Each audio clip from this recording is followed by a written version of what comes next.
Në Shqipëri, protestat kundër një kompleksi hotelesh luksoze të lidhur me Jared Kushner, dhëndrin e ish-presidentit amerikan Donald Trump, kanë hyrë tashmë në muajin e dytë. Paralelisht janë shtuar edhe thirrjet që kryeministri Edi Rama të japë dorëheqjen, por për te përplasje së brendshme politike. Kjo çështje mund të ketë pasojë edhe për rrugën evropiane të Shqipërisë. Në qendër të debatit është ndikimi i projektit në peizazhin e mbrojtur të Vjosa Nartës, një nga ekosistemet më të rëndësishme në Mesdhe, që strahombi 2300 specie dhe më shumë se 70 specie të rrezikuara, si edhe 6 habitate me prioritet sipas legjislacionit të Bashkimit Evropian. Pikërisht për këtë arsye, Brukseli ka ngritur shqetësime se zhvillimi mund të jetë në kundërshtim me standardet mjedisore të BE-s. Protestat lidhen me një projekt turistik që parashikon ndërtimin e rreth 10.000 dhomave hotelerie në Bregdetin shqiptar, i financuar nga Affinity Partners, fondi i investimeve në pronësi të Jared Kushner. Projekti përbëhet nga dy pjesë kryesore, një zhvillim turistik me vlerë 4.7 miliard dollar në zonën e mbrojtur të Vjosa Nartës dhe një resort me vlerë 1.4 miliard dollar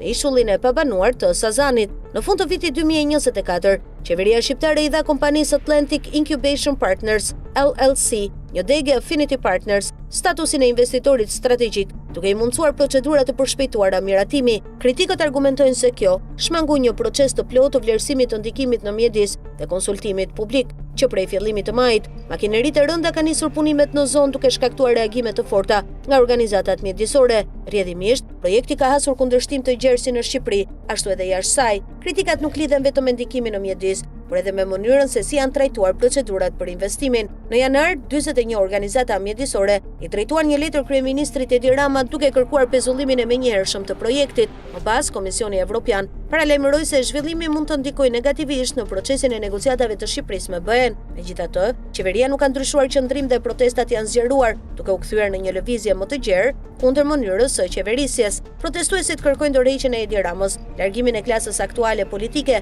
përfshirë dhe liderin e opozitës Ali Berisha, krijimin e një qeverie teknike dhe ndryshime të thella në legjislacionin që lidhet me investime strategjike dhe mbrojtjen e zonave natyrore. Nga ana tjetër, Rama i ka hedhur poshtë këto kërkesa duke deklaruar: "Kam një kontratë me popullin shqiptar deri në vitin 2029 dhe nuk kam ndërmend të largohem." Ndërkohë, protestat janë bërë gjithnjë më të tensionuara. Gjatë përplasjeve pranë parlamentit në Tiranë, u plagosën disa punonjës policie dhe u arrestuan protestues.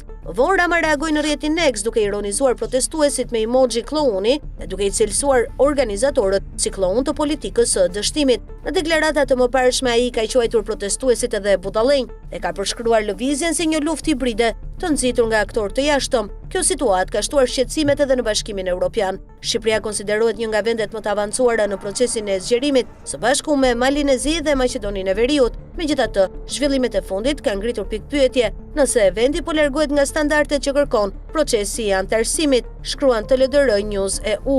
Një nga shqetësimet kryesore lidhet me kapitullin 27 të negociatave që mbulon mjedisin dhe ndryshimet klimatike.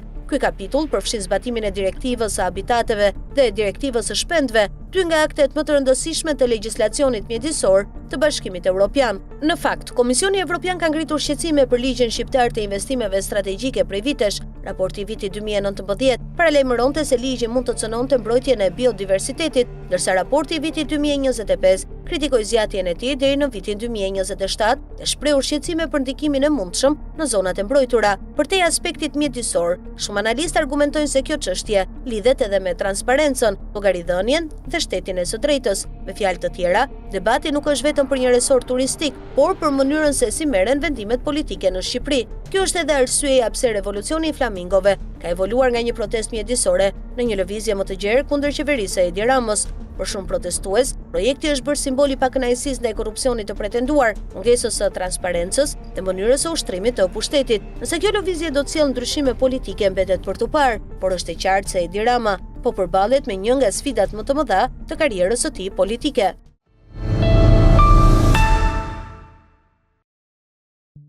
Grupi parlamentar i Partisë Demokratike ka kallëzuar kryeministrin Edi Rama dhe ministrin Blendi Gonxhe në SPAK, duke i akuzuar për veprat penale të shpërdorimit detyrës dhe shkeljes së barazisë së pjesëmarrësve në tendera apo ankande publike në bashkëpunim. Sipas njoftimit të PD-s, kallëzimi lidhet me financimin prej 4.2 milion eurosh të eventit të artistit amerikan Kanye West. Demokratët kanë bërtëtitur se së bashku me kallëzimin kanë depozituar në SPAK edhe argumentet dhe dokumentacionin që sipas tyre mbështesin akuzat. Kallëzimi i grupit parlamentar të Partisë Demokratike në SPAK është zhvillimi më i fundit i politikës që ka shoqëruar financimin nga shteti të koncertit të reperit amerikan Kanye West, i mbajtur më 11 korrik në Tiranë. Debati nisi më 6 korrik kur Këshilli i Ministrave miratoi një akt normativ me të cilin akordoi rreth 4.2 milion euro nga fondi i rezervi i buxhetit të shtetit për mbështetjen e organizimit të koncertit. Vendimi u votua menjëherë në fletoren zyrtare dhe hyri në fuqi, po atë ditë qeveria argumentoi se ndërhyrja ishte e domosdoshme për të shmangur anulimin e koncertit pasi sipas saj mijëra vizitorë të huaj kishin bler tashmë bileta dhe anulimi do dëmtonte rënd imazhin e Shqipërisë si destinacion turistik. Kryeministri Edi Rama deklaroi se eventi pritej të sillte mbi 100 milion euro të ardhura për ekonominë, pal turizmit, hotelerisë dhe shërbimeve. Megjithatë, vendimi u shoqërua me kritika të forta nga opozita, ekspertë të financave publike dhe organizata të shoqërisë civile. Kritikat u përqendruan te fakti se koncerti ishte prezantuar fillimisht si një aktivitet privat, ndërsa vetëm para pak ditë para zhvillimit të tij, shteti vendosi të ndërhyjë financiarisht. Gjithashtu u ngritën pikpyetje mbi bazën ligjore të përdorimit të fondit të rezervë dhe mungesën e transparencës për destinacionin konkret të shumës së akorduar. Partia Demokratike e cilësoi vendimin një rast të shpërdorimit të fondeve publike. Kryetari i grupit parlamentar Gazmend Bardhi deklaroi se fondi është miratuar pa procedurë dhe se fondi rezerv duhet të përdoret vetëm për situata emergjente ose fatkeqësi natyrore. Opozita ka krahasuar këtë vendim me qëndrimin që vetë Edi Rama bante si opozitar në vitin 2012, por kritikonte shpenzimet për rreth 1 milion euro për festimet e 100 vjetorit të pavarësisë. Në këtë kontekst, PD depozitoi në SPAK kallëzim penal ndaj kryeministrit Edi Rama dhe ministrit të Ekonomisë, Kulturës dhe Inovacionit Blendi Gonxha, duke i akuzuar për veprat penale të shpërdorimit të detyrës, të shkeljes së barazisë së pjesëmarrësve në tendera apo ankande publike në bashkëpunim. Sipas opozitës, bashkë me kallëzimin, janë dorëzuar dokumente dhe argumente që sipas saj provojnë shkeljet e pretenduara. Çështja ka marrë jehon edhe në mediat ndërkombëtare. Agjencia AFP dhe Reuters, si dhe media të tjera europiane, raportuan për polemikat e krijuara nga përdorimi rreth 4 milionë eurove të fondeve publike për koncertin e Kanye West, duke lidhur debatin edhe me protestat që po zhvillohen në Shqipëri kundër qeverisë.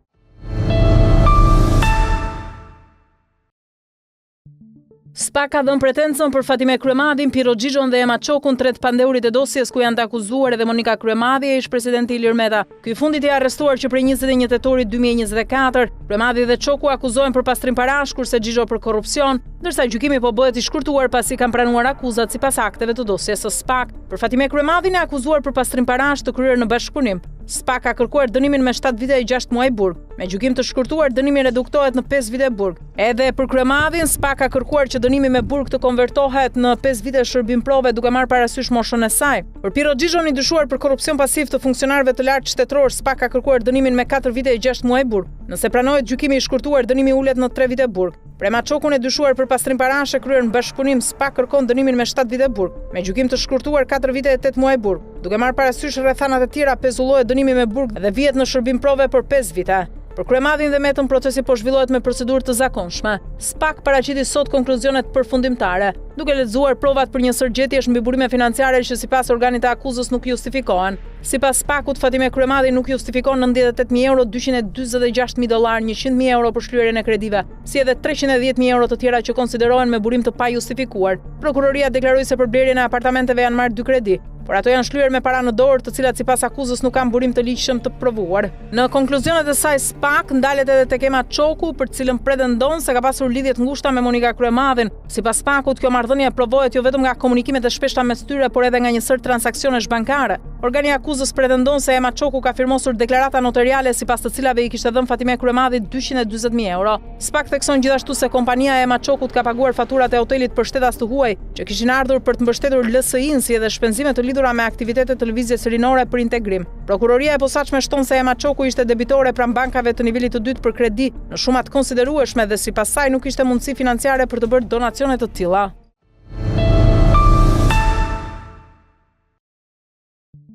Ekziston një prirje fatkeqe mes analistëve dhe gazetarëve amerikanë për të supozuar se gjithçka rrotullohet rreth politikës së SBA-ve. Shqipëria është vetëm rasti më i fundit. Në fund të majit në Zvërnec shpërthyen protesta kundër planeve të dhëndrit të presidentit Donald Trump, Jared Kushner, për të zhvilluar një projekt akomodimi me vlerë shumë miliarda dollar në një zonë të ndjeshme mjedisore. Megjithatë, Kushner ishte vetëm një nga shumë shkëndijat që ndezën protestat. Një tjetër ishte Alex Soros, i cili është afruar me kryeministrin shqiptar Edi Rama për të siguruar miratimin e projekteve të me zhvillimi, po ashtu një tjetër arsye është për ndjekja që Rama i bën pakicës greke në Shqipëri, e cila banon në Rivierën Shqiptare. Në 12 maj 2023, për shembull, policia e Ramës arrestoi Fredi Belerin, kandidat me origjinë greke për kryetar të bashkisimar. Akuza, ai kishte shpenzuar në mënyrë të parregullt rreth $100 gjatë fushatës së tij. Shqiptarët e kuptuan farsën Rama donte që njerëzit e tij të fitonin për të përfunduar marrëveshjet e veta për pasuritë e paluajtshme. Në këtë kontekst, projekti Kushner ishte simptom dhe jo shkaku. Shqipëria mund të ketë dalë nga vëmendja e mediave në Perëndim, por protestat kanë vazhduar të fitojnë vrull. Vizitorët të fundit në Shqipëri thonë se atmosfera është e tensionuar, ndërsa durimi ndaj interesave personale të Ramës ka arritur pikën e vlimit. Sot shqiptarët nuk flasin për Kushner apo edhe për SBA-t, por për revolucionin Flamingo, versionin e tyre të revolucioneve me ngjyra që shliruan shumë vendet e Europës lindore nga diktatura. Natyrisht Shqipëria nuk është një vend komunist, edhe po të pyesësh Departamentin Amerikan të Shtetit është një demokraci e lulëzuar, por kjo nuk është ajo që thonë shqiptarët. Me rënien e perdes së hekurt, shqiptarët e përqafuan demokracinë me entuziazëm. Shqipëria u bë vendi më pro-amerikan në Europë në mos në të gjithë botën. Më pas u përfshin Departamenti Amerikan i Shtetit dhe USAID-i. Ata ndihmuan në krijimin e strukturës së posaçme SPAC. Për të kuptuar se çfarë ndodhi më pas, imagjinoni sikur mafiozi i Chicagos, Al Capone, të kishte marrë nën kontroll FBI-n përpara se ajo të kishte mundësinë ta shkatronte atë dhe mafian e Chicagos në vitet 30. Rama, kreu i Partisë Socialiste, rrëmbeu SPAC-un dhe përdori atë për të goditur çdo që kërcënonte pushtetin e tij. Ish kryeministri Sali Berisha, ish zëvendëskryeministri Arben Ahmetaj, kryebashkiakun e Tiranës Erion Veliaj dhe shumë të tjerë. Nuk bëi kur fjalë për qeverisje të pastër, ndërsa SPAC godiste çdo që i bënte Ramës pyetje të vështira. Rama e thelloi edhe më shumë përfshirje në projektet e pasurive të paluajtshme dhe në skema të dukshme të pastrimit parave me kartelet e drogës. Mekanizmi ishte vendimi i tij për të legalizuar kultivimin e kanabisit. Sapo plantacionet e marijuanës filluan të lulëzonin, u zgjerua edhe trafiku i kokainës nga Amerika Latine dhe Afrika Perëndimore, si edhe trafiku i opiumit nga Afganistani dhe Turqia. Roja bregdetare italiane ndalon rregullisht ngarkesa kokaine që hyn në Shqipëri.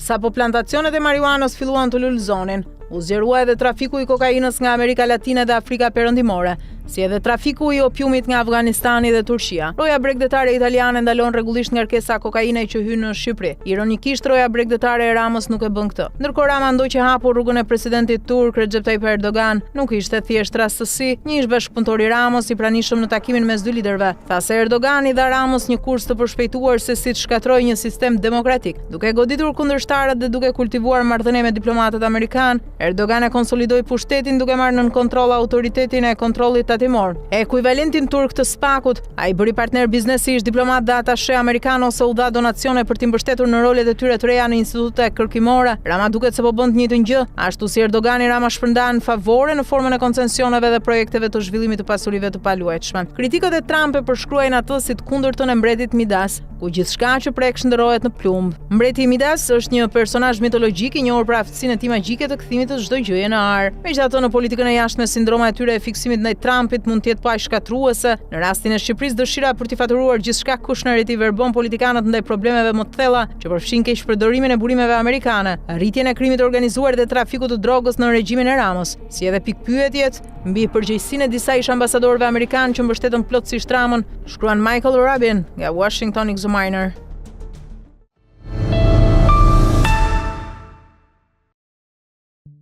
Edi Rama nuk e zhdor nga mbrojtja e një prej projekteve më të debatueshme të karrierës së tij politike. Në një intervistë për Euronews Serbia, kryeministri shqiptar deklaroi se Ballkani i hapur u cilësua si një ide e tmerrshme, vetëm sepse u promovua prej tij dhe presidentit serb Aleksandar Vučić. Ishte një ide e tmerrshme vetëm për një arsye, se unë dhe Vučić ishim pas saj. Nëse do të ishni me emrat tanë dhe do t'i zëvendësoni me 5 të tjerë, do të konsideroj një ide e shkëlqyer. U shpreh Rama duke shtuar se kështu funksionon politika në Ballkan. Por pavarësisht përpjekjes së Ramës për të paraqitur dështimin e Ballkanit të hapur si rezultat të paragjykimeve politike, rrjedha e ngjarjeve në rajon tregon një realitet krejt tjetër. Nisma, e njohur fillimisht si mini Schengen, lindi në vitin 2019 si një projekt i përbashkët mes Shqipërisë, Serbisë dhe Maqedonisë së Veriut. Ajo u prezantua si një alternativë rajonale në një kohë kur procesi i zgjerimit të Bashkimit Evropian ishte ngadalësuar dhe vendet e Ballkanit Perëndimor humbisnin besimin tek premtimet e Brukselit. Rama dhe Vučić e promovuan Ballkanin e hapur si një projekt autokton që do të demonstronte se rajoni ishte në gjendje të ndërtonte vetë mekanizma bashkëpunimi ekonomik dhe politik, pa pritur gjithçka nga Bashkimi Evropian. Objektivi ishte krijimi i një tregu të përbashkët me lëvizjen e lirë të mallrave, shërbimeve, kapitalit dhe njerëzve sipas modelit evropian. Megjithatë, projekti nuk arriti kurrë të zhndërrohej në një nismë gjithëpërfshirëse. Kosova refuzoi ta pranonte, duke e konsideruar të papranueshme pjesëmarrje në një projekt me Serbinë, pa njohje reciproke. Edhe Mali i Zi e Bosnjë-Hercegovina zgjodhen të mos i bashkoheshin, duke mbështetur procesin e Berlinit si mekanizmin zyrtar të bashkëpunimit rajonal. Në praktik, Ballkani i hapur mbeti një projekt i 3 liderëve, më shumë se sa një projekt i 6 vendeve të Ballkanit Perëndimor. Pikërisht ky izolim politik ishte një nga arsyet kryesore që nisma humbi frullin e nuk arriti të prodhonte ndikimin që premtonte. Goditjen përfundimtare e dha ndryshimi i realitetit gjeopolitik pas agresionit rus në Ukrainë. Bashkimi Evropian ndryshoi kurs, riktheu zgjerimin në qendër të politikës së tij dhe intensifikoi angazhimin ndaj Ballkanit Perëndimor. Procesi i Berlinit fitoi peshën që kishte humbur, ndërsa Ballkani i hapur mbeti në plan të dytë. Sot shumica e projekteve rajonale zhvillohen në ombrellën e procesit të Berlinit dhe planit të rritjes së Bashkimit Evropian, ndërsa nisma që Rama e konsideron ende një ide të mirë, praktikisht nuk ka më rol në arkitekturën politike të rajonit. Për këtë arsye, pretendimi i kryeministrit se Ballkani i hapur dështoi vetëm për shkak të emrave të tij dhe të Vučićit, nuk gjen mbështetje tek zhvillimet e viteve të fundit. Projekti nuk urrëzua vetëm nga kundërshtarët politik, por edhe nga mungesa e besimit të vendeve të rajonit, refuzimi i Kosovës, qëndrimi i rezervuar i Malit të Zi dhe Bosnjë-Hercegovinës, si dhe rikthimi i Bashkimit Evropian si promotori kryesor i integrimit rajonal. Ironia është se vetë Rama, i cili për vite e paraqiti Ballkanin e hapur si të ardhmen e Ballkanit Perëndimor, sot sheh atë të zëvendësuar nga pikërisht procesi i Berlinit, mekanizmi që dikur e konsideronte të pamjaftueshëm. Ndërsa kryeministri vazhdon ta mbrojë projektin si një ide të keq kuptuar, realiteti politik në rajon tregon se eksperimenti i Ballkanit të hapur ka mbetur tashmë pjesë së shkuarës.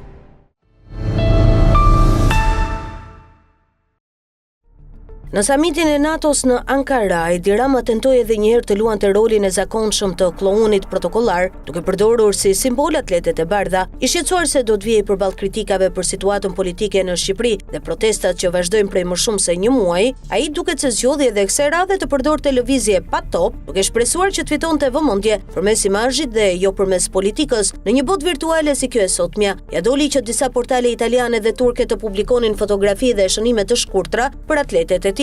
Por në momentin më të rëndësishëm të samitit, ato atlete u shndërruan në mallkimin e tij, sidomos kur Donald Trump nuk denjoi as ta shihte, edhe pasi sekretari i përgjithshëm i NATO-s ja përmendi praninë. Pikërisht ai vështrimi ftohtë i presidentit amerikan, duket se ishte dushi i akullt për Edi Ramën, një njerëz që e njeh mirë gjuhën e trupit dhe kodet e komunikimit në samite të tilla. Natyrisht problemi nuk ishin atletet, ashtu siç nuk ishte kostumi ushtarak i Volodymyr Zelenskit, problemi në takimin e tij të parë në zyrën ovale. Çështja është gjithmonë tek mesazhi politik që përcillet. Nëse për vite me radhë Rama është toleruar të sillet si gastori i samiteve ndërkombëtare, sot situata është krejt tjetër. Ai është një nga liderët më jetëgjatë dhe më të kontestuar të rajonit, dhe në një moment të tillë mund të vazhdoj pafundësisht të ndërtoj profilin e tij mbi spektaklin. Recep Tayyip Erdogan mund të tolerohet për shumë gjëra, mund të burgos opozitën, mund të shtyp protestat, por Turqia mbetet një fuqi ushtarake me peshë strategjike në NATO. Për më tepër, Erdogan nuk e ka ndërtuar kurrë profilin e tij ndërkombëtar mbi Karagjozllëkun protokollar. Pikërisht për këtë arsye, në takimin me Emmanuel Macron në Paris, Edi Rama shkoi krejt ndryshe, pothuajse si Volodymyr Zelenski në vizitën e tij të dytë në Washington, kur vendosi të vishej me kostum. Një përpjekje për zbutur klimën politike, sidomos me njeriu që ai konsideron kundërshtarin kryesor në atë sallë, kancelarin gjerman Friedrich Merz. Shqipëria nuk ka qenë pjesë e takimeve të koalicionit të vendeve mbështetëse të Ukrainës, jo sepse nuk është pro-Ukrainës, por sepse nuk ka peshën politike dhe ushtarake që të jetë faktor në ato tryezë. Megjithatë, sipas burimeve pranë mazhorancës, Rama ka lubuar fort për të qenë i pranishëm në mjediset ku zhvilloheshin bisedimet. Madje thuhet se është kërkuar edhe një ndërmjetësim për të realizuar një takim me kancelarin Merz. Në Tivat, që takimit të tyre të shkurtër, Merz, sipas të njëjtave burime, i kishte kërkuar të kthehej në Tiranë dhe të fliste me qytetarët që kishin dalë në rrugë. Këtë herë, sipas shumë gjasave, Edi Rama po zhvillon përpjekjen e tij të fundit për ndalur valën e dytë të krizës politike që pritet në vjesht. Me Erdoganin, sipas këtij interpretimi, ai zgjodhi kompromisin, duke planuar mbylljen e Universitetit Bedër dhe duke hapur rrugën për zgjerimin e pranisë së institucioneve arsimore turke në Shqipëri, por me Friedrich Merz, gjasat duken shumë të vogla, edhe pse sipas burimeve të herë, në rol ndërmjetësi është futur vetë presidenti francez Emmanuel Macron. Ish-deputeti i Partisë Demokratike Ervin Saliani ka reaguar publikisht lidhur me bojkotin e fundit të seancës parlamentare, duke deklaruar se deputetët e grupit parlamentar të PD-s kanë qenë kundër këtij vendimi dhe kanë kërkuar të përballen politikisht me kryeministrin Edi Rama në kuvent. Sipas Salianit, deputetëve nuk u është lejuar pjesëmarrja në seancë nga Sali Berisha, i cili sipas tij është justifikuar me pretendimin se kishte shqetësime për protestuesit dhe hedhjen e vezëve, ndërsa arsyeja e vërtet është tjetër. Nëse do të kishte vullnet për opozitë, deputetët do të ishin në sallë për të përballur me qeverinë. Frika e vërtetë është nga kërkesa gjithnjë e më e fortë e qytetarëve që Sali Berisha të largohet, pasi është ndërruar në patericën politike që e mban Edi Rama në pushtet. Në ndrysnin qytetare të presionit për largim, Berisha po bën marrëveshjet e reja me Ramën, shkruan Saliani. Në reagimin e tij, ai pretendon se aktualisht po zhvillohen dy pazare në dëm të opozitës dhe qytetarëve, të cilat lidhen me reformën zgjedhore dhe reformën territoriale. Ai u shpreh se sipas vlerësimit të tij, Berisha nuk ka paraqitur asnjë propozim konkret për ndryshimin e kodit zgjedhor, si dhe nuk ka ofruar një alternativë për mënyrën se si opozita duhet ta konceptojë ndarjen e re administrative të vendit. Saliani theksoi gjithashtu se sipas tij, kur opozita hiq dorë nga përballja me qeverinë dhe angazhohet në marrëveshje për reformat, ajo humbet rolin e saj opozitar dhe kalon në një formë bashkëtese politike me mazhorancën. Postimi i plot i ish-deputetit. Dy pazaret e mëdha të verës me salatëve Rama Berisha që po përpiqen të mbulohen nga zhurma e breshërisë së vezëve kundër bojkotit të seancës plenare kanë qenë vetë deputetët e grupit parlamentar, të cilët kanë kërkuar përballje politike me Edi Ramën në kuvent. Megjithatë, Sali Berisha nuk i lejon të marrin pjesë, duke u fshehur pas justifikimit të frikës nga protestuesit dhe vezët, ndërsa në të vërtetë po mbron marrëveshjen e tij me Edi Ramën. Pretendimi se bojkoti bëhet për shkak të vezëve është justifikimi. Nëse do të kishte vullnet për opozit, deputetët do të ishin në sallë për të përballur me qeverinë. Frika e vërtet është nga kërkesa gjithnjë e më e fortë e qytetarëve që Sali Berisha të largohet, pasi është ndërruar në patericën politike që mban Edi Ramën në pushtet. Në ndrysnin qytetarët të presionit për largim, Berisha po bën marrëveshjet e reja me Ramën, ndërkohë po zhvillohen dy pazare të mëdha në kurrizë të opozitës dhe qytetarëve. Pazari i parë është reforma zgjedhore. Sali Berisha nuk ka paraqitur asnjë propozim serioz për ndryshimin e kodit zgjedhor, nuk kërkon lista 100% të hapura, nuk kërkon sistem proporcional kombëtar dhe nuk mbron të drejtën e qytetarëve për zgjedhur drejt për drejt deputetët, po braktis një nga kërkesat kryesore të protestuesve dhe po hesht edhe për propozimet e paraqitura nga Forumi për Dialog mes partive opozitare. Pazari i dytë është reforma territoriale. Vetëm një javë para përfundimit të afatit të Komisionit për Reformën Territoriale, Sali Berisha nuk ka paraqitur asnjë alternativë për mënyrën se si opozita mendon se duhet organizohet ndarja e re administrative e vendit. Pasturi të përbashkët me Edi Ramën në çdo qendër qarku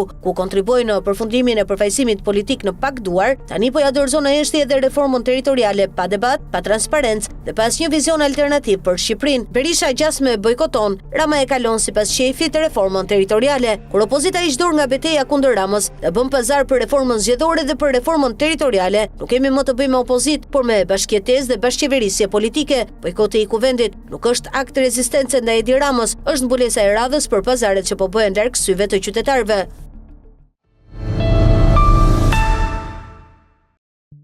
Debati për bojkotin e seancave parlamentare ka nxjerrë në pa krizën dhe qëndrimet të ndryshme brenda grupit parlamentar të Partisë Demokratike. Nga diskutimet mes deputetëve rezulton se vendimi nuk duket të ketë qenë i përbashkët, pasi disa prej tyre kanë shprehur hapur kundërshtimin ndaj mospjesëmarrjes në kuvent. Deputetët që kundërshtojnë bojkotin argumentojnë se pas 13 vitesh në opozit, është e qartë se kjo strategji nuk ka sjellë rezultatet e synuara, por ka penalizuar vetë opozitën. Sipas tyre, seanca plenare petet hapësira më e rëndësishme për denoncuar qeverinë, për të ngritur shqetësimet e qytetarëve dhe për të ushtruar opozitarizëm. Një prej deputeteve që kundërshtoi bojkotin ishte edhe Jorida Tabaku, e cila cilësoi kuvendin si të vetmen platformë publike që opozita ka në dispozicion për debat dhe përballje politike. Ajo rikujtoi se në historinë e opozitarizmit të PD-s, vendimet për bojkot kanë sjellë vetëm pasoja negative. Përshëndetje koleg, në çdo rast unë mendoj që mos pjesëmarrja na ishte vetëm platformë publike që kemi për debat. E kemi provuar shumë herë mos shkuarjen dhe i dim pasojat. Ne duhet të përdorim çdo hapësirë që kemi për përballje.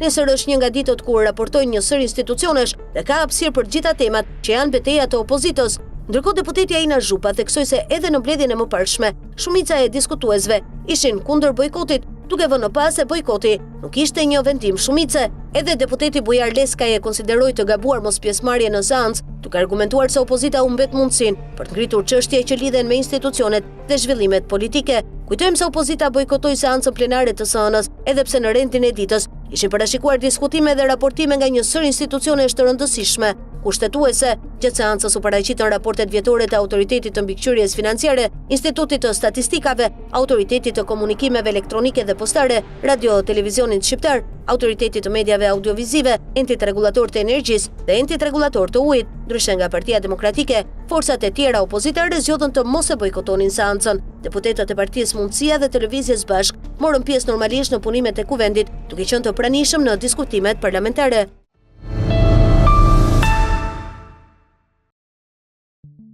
Ndërsa Shqipëria shënon një tjetër hap në negociatat me Bashkimin Evropian, jo të gjithë në Bruksel e shohin me entuziazëm procesin e zgjerimit.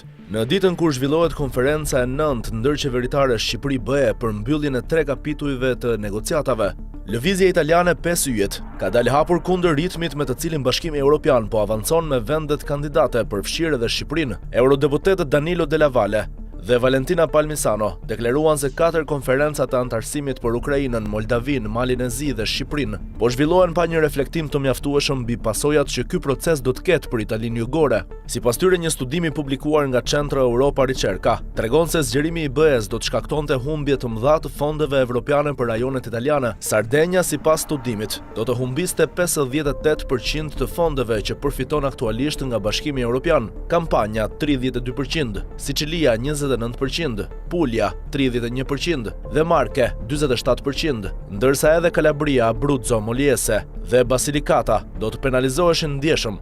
Ne nuk jemi paragjikues ndaj zgjerimit, por kërkojmë kujdes për të shmangur pasojat ekonomike mbi rajonet e varfra të Europës, deklaruan 2 eurodeputetët. Ata paralajmëruan se fondet e kohezionit dhe politikat e përbashkëta bujqësore përbëjnë motorin financiar të Bashkimit Evropian dhe se ky mekanizëm rrezikon të mos funksionojë siç duhet nëse zgjerimi nuk shoqërohet me masa kompensuese. Deklaratat vijnë pikërisht në ditën kur kryeministri Edi Rama ndodhet në Bruksel për të formalizuar mbylljen e kapitujve 25, 26 dhe 30 të negociatave, që lidhen me shkencën dhe kërkimin, arsimin dhe kulturën, si edhe marrëdhëniet me jashtë.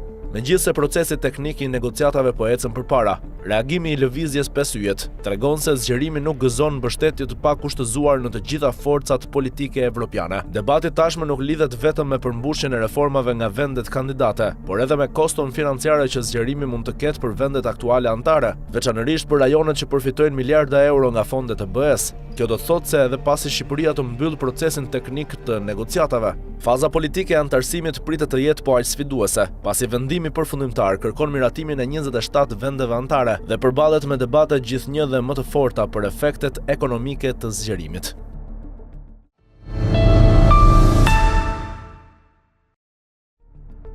Me këtë ngjarje madhore, kryeministri i Shqipërisë Edi Rama tërhoqi vëmendje, megjithse të paktën pjesërisht ndryshe nga sa e kishte planifikuar. Për më shumë se 4 milionë euro, qeveria e Ramës kishte ndërtuar pranë aeroportit të Tiranës një arenë koncertesh me emrin Eagle Stadium për paraqitjen e një ylli jashtëzakonisht kontrovers. Kanye West, me emrin artistik i ri, reper amerikan, i cili gjatë viteve të fundit është bërë vazhdimisht i njohur për tiradat e tij antisemite, për fshirje dhe deklarata të ndryshme qartësisht pozitive për Hitlerin. Edhe pse West në fillim të këtij viti në një reklam një faqe në Wall Street Journal ju drejtua të gjithë atyre që ka lënduar dhe siguroi se nuk është as nazist dhe as antisemit, ndërsa shpërtimet e tij kishin qenë pasojë e episodeve manjake pasi ai vuan nga çrregullimi bipolar, kjo nuk mjaftoi për të pastruar imazhin e tij. Në vende si Britania e Madhe, Polonia, Italia dhe India, koncertet e planifikuara të tij u anulluan shpesh nën presionin e qeverisë përkatëse. Për një ditë Tirana do të bëjë kryeqyteti botror i muzikës, premtoi Edi Rama, por nuk ndodhi kështu në Shqipëri. Kryeministri shqiptar Edi Rama, i njohur si një pragmatist i pamëshirshëm, nga njëra anë shfaqet vazhdimisht si një mbështetës i vendosur i Izraelit, nga ana tjetër ai nuk pa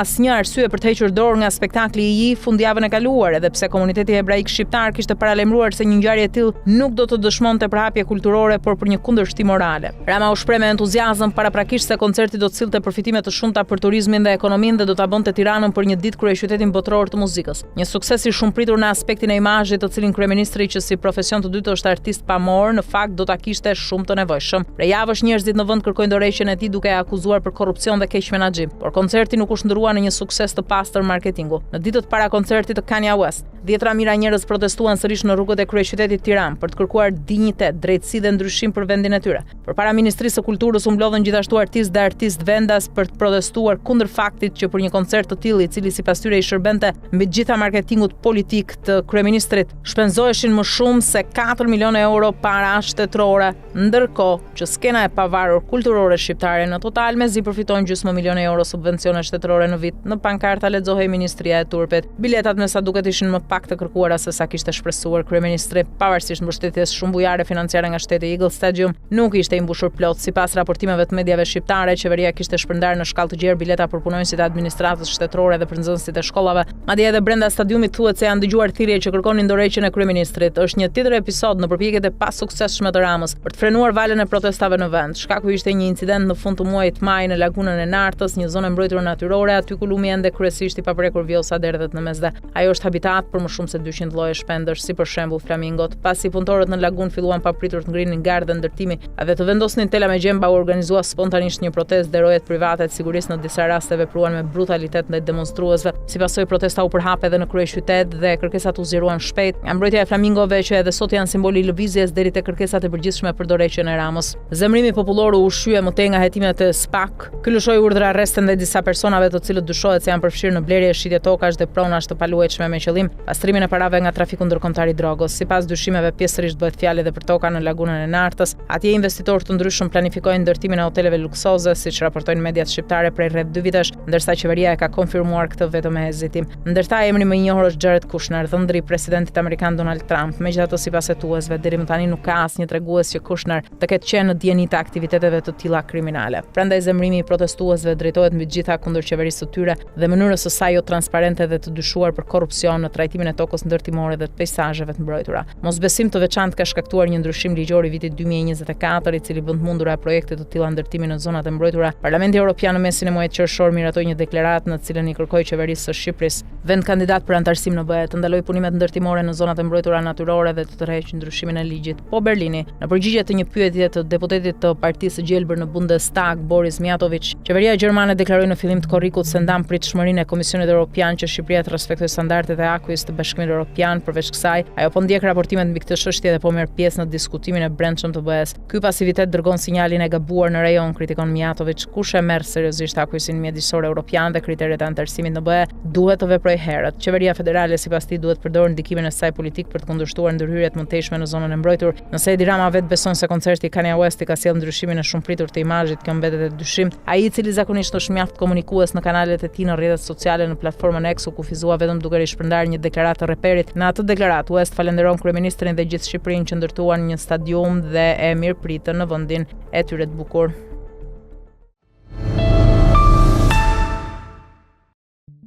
Pagesa e kryer në shkelje të hapur të kushtetutës dhe ligjit për buxhetin e shtetit u bë objekt i protestës i mediave prestigjioze ndërkombëtare, i një padije në gjykatën kushtetuese për të anuluar aktin normativ dhe objekti një kallëzimi penal në SPAK. Ditën e hënë, menjëherë pas këtyre reagimeve dhe veprimeve ligjore në organet e drejtësisë, Edi Rama, që e di se ka kryer krim financiar kundër buxhetit të shtetit dhe fondit emergjencave, ka nxituar të shmang barrën e përgjegjësisë administrative e penale me një abuzim tjetër. Informacioni i ardhur në pamfletin nga burime brenda Ministrisë së Financave thon me dije se kryeministri Edi Rama i ka dhënë urdhër ministrit Petrit Malaj të krijojë mundësi urgjente për të zëvendësuar në rezervën e shtetit fondet që duroi për koncertin e këngëtarit Kanye West. Ministri i Financave Petrit Malaj ka filluar të zbatojë me urgjencë urdhrin e kryeministrit, duke bashkëpunuar me ministren Mirela Kumbaro dhe ministrin Andi Salla, duke bërë një mashtrim financiar me fondet e këtyre dy ministrive. Ditën e martë është kryer procedura për të kaluar në fondin e rezervë të shtetit për zërin emergjencat, vlerën 5 miliard lekë të vjetra,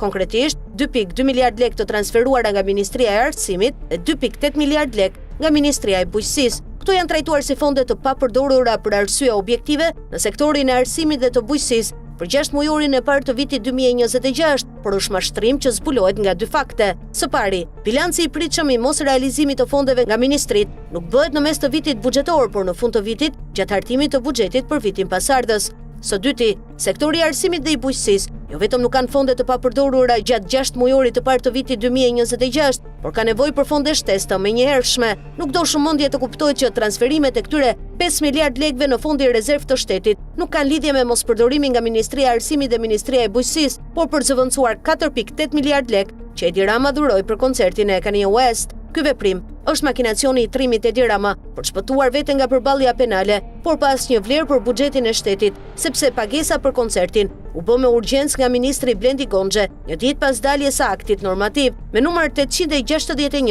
në regjistrin e pagesave të thesarit, më 7 korrik 2026, vërtetohet se me urdhër pagese numër 7330 fraksion 4 dhe marrëveshje numër 7330 fraksion 3, të dyja më 7 korrik, e të firmosura nga ministri Blendi Goxhe, kompanisë shqiptare Red Cloud me pronar Klodian Makashi, janë transferuar 4.8 miliard lekë me TVSH nga fondi i emergjencave për koncertin e Kanye West. Këto miliarda janë zëvendësuar në fondi rezerv të emergjencave me fondet që janë hequr sektorit të arsimit dhe bujqësisë.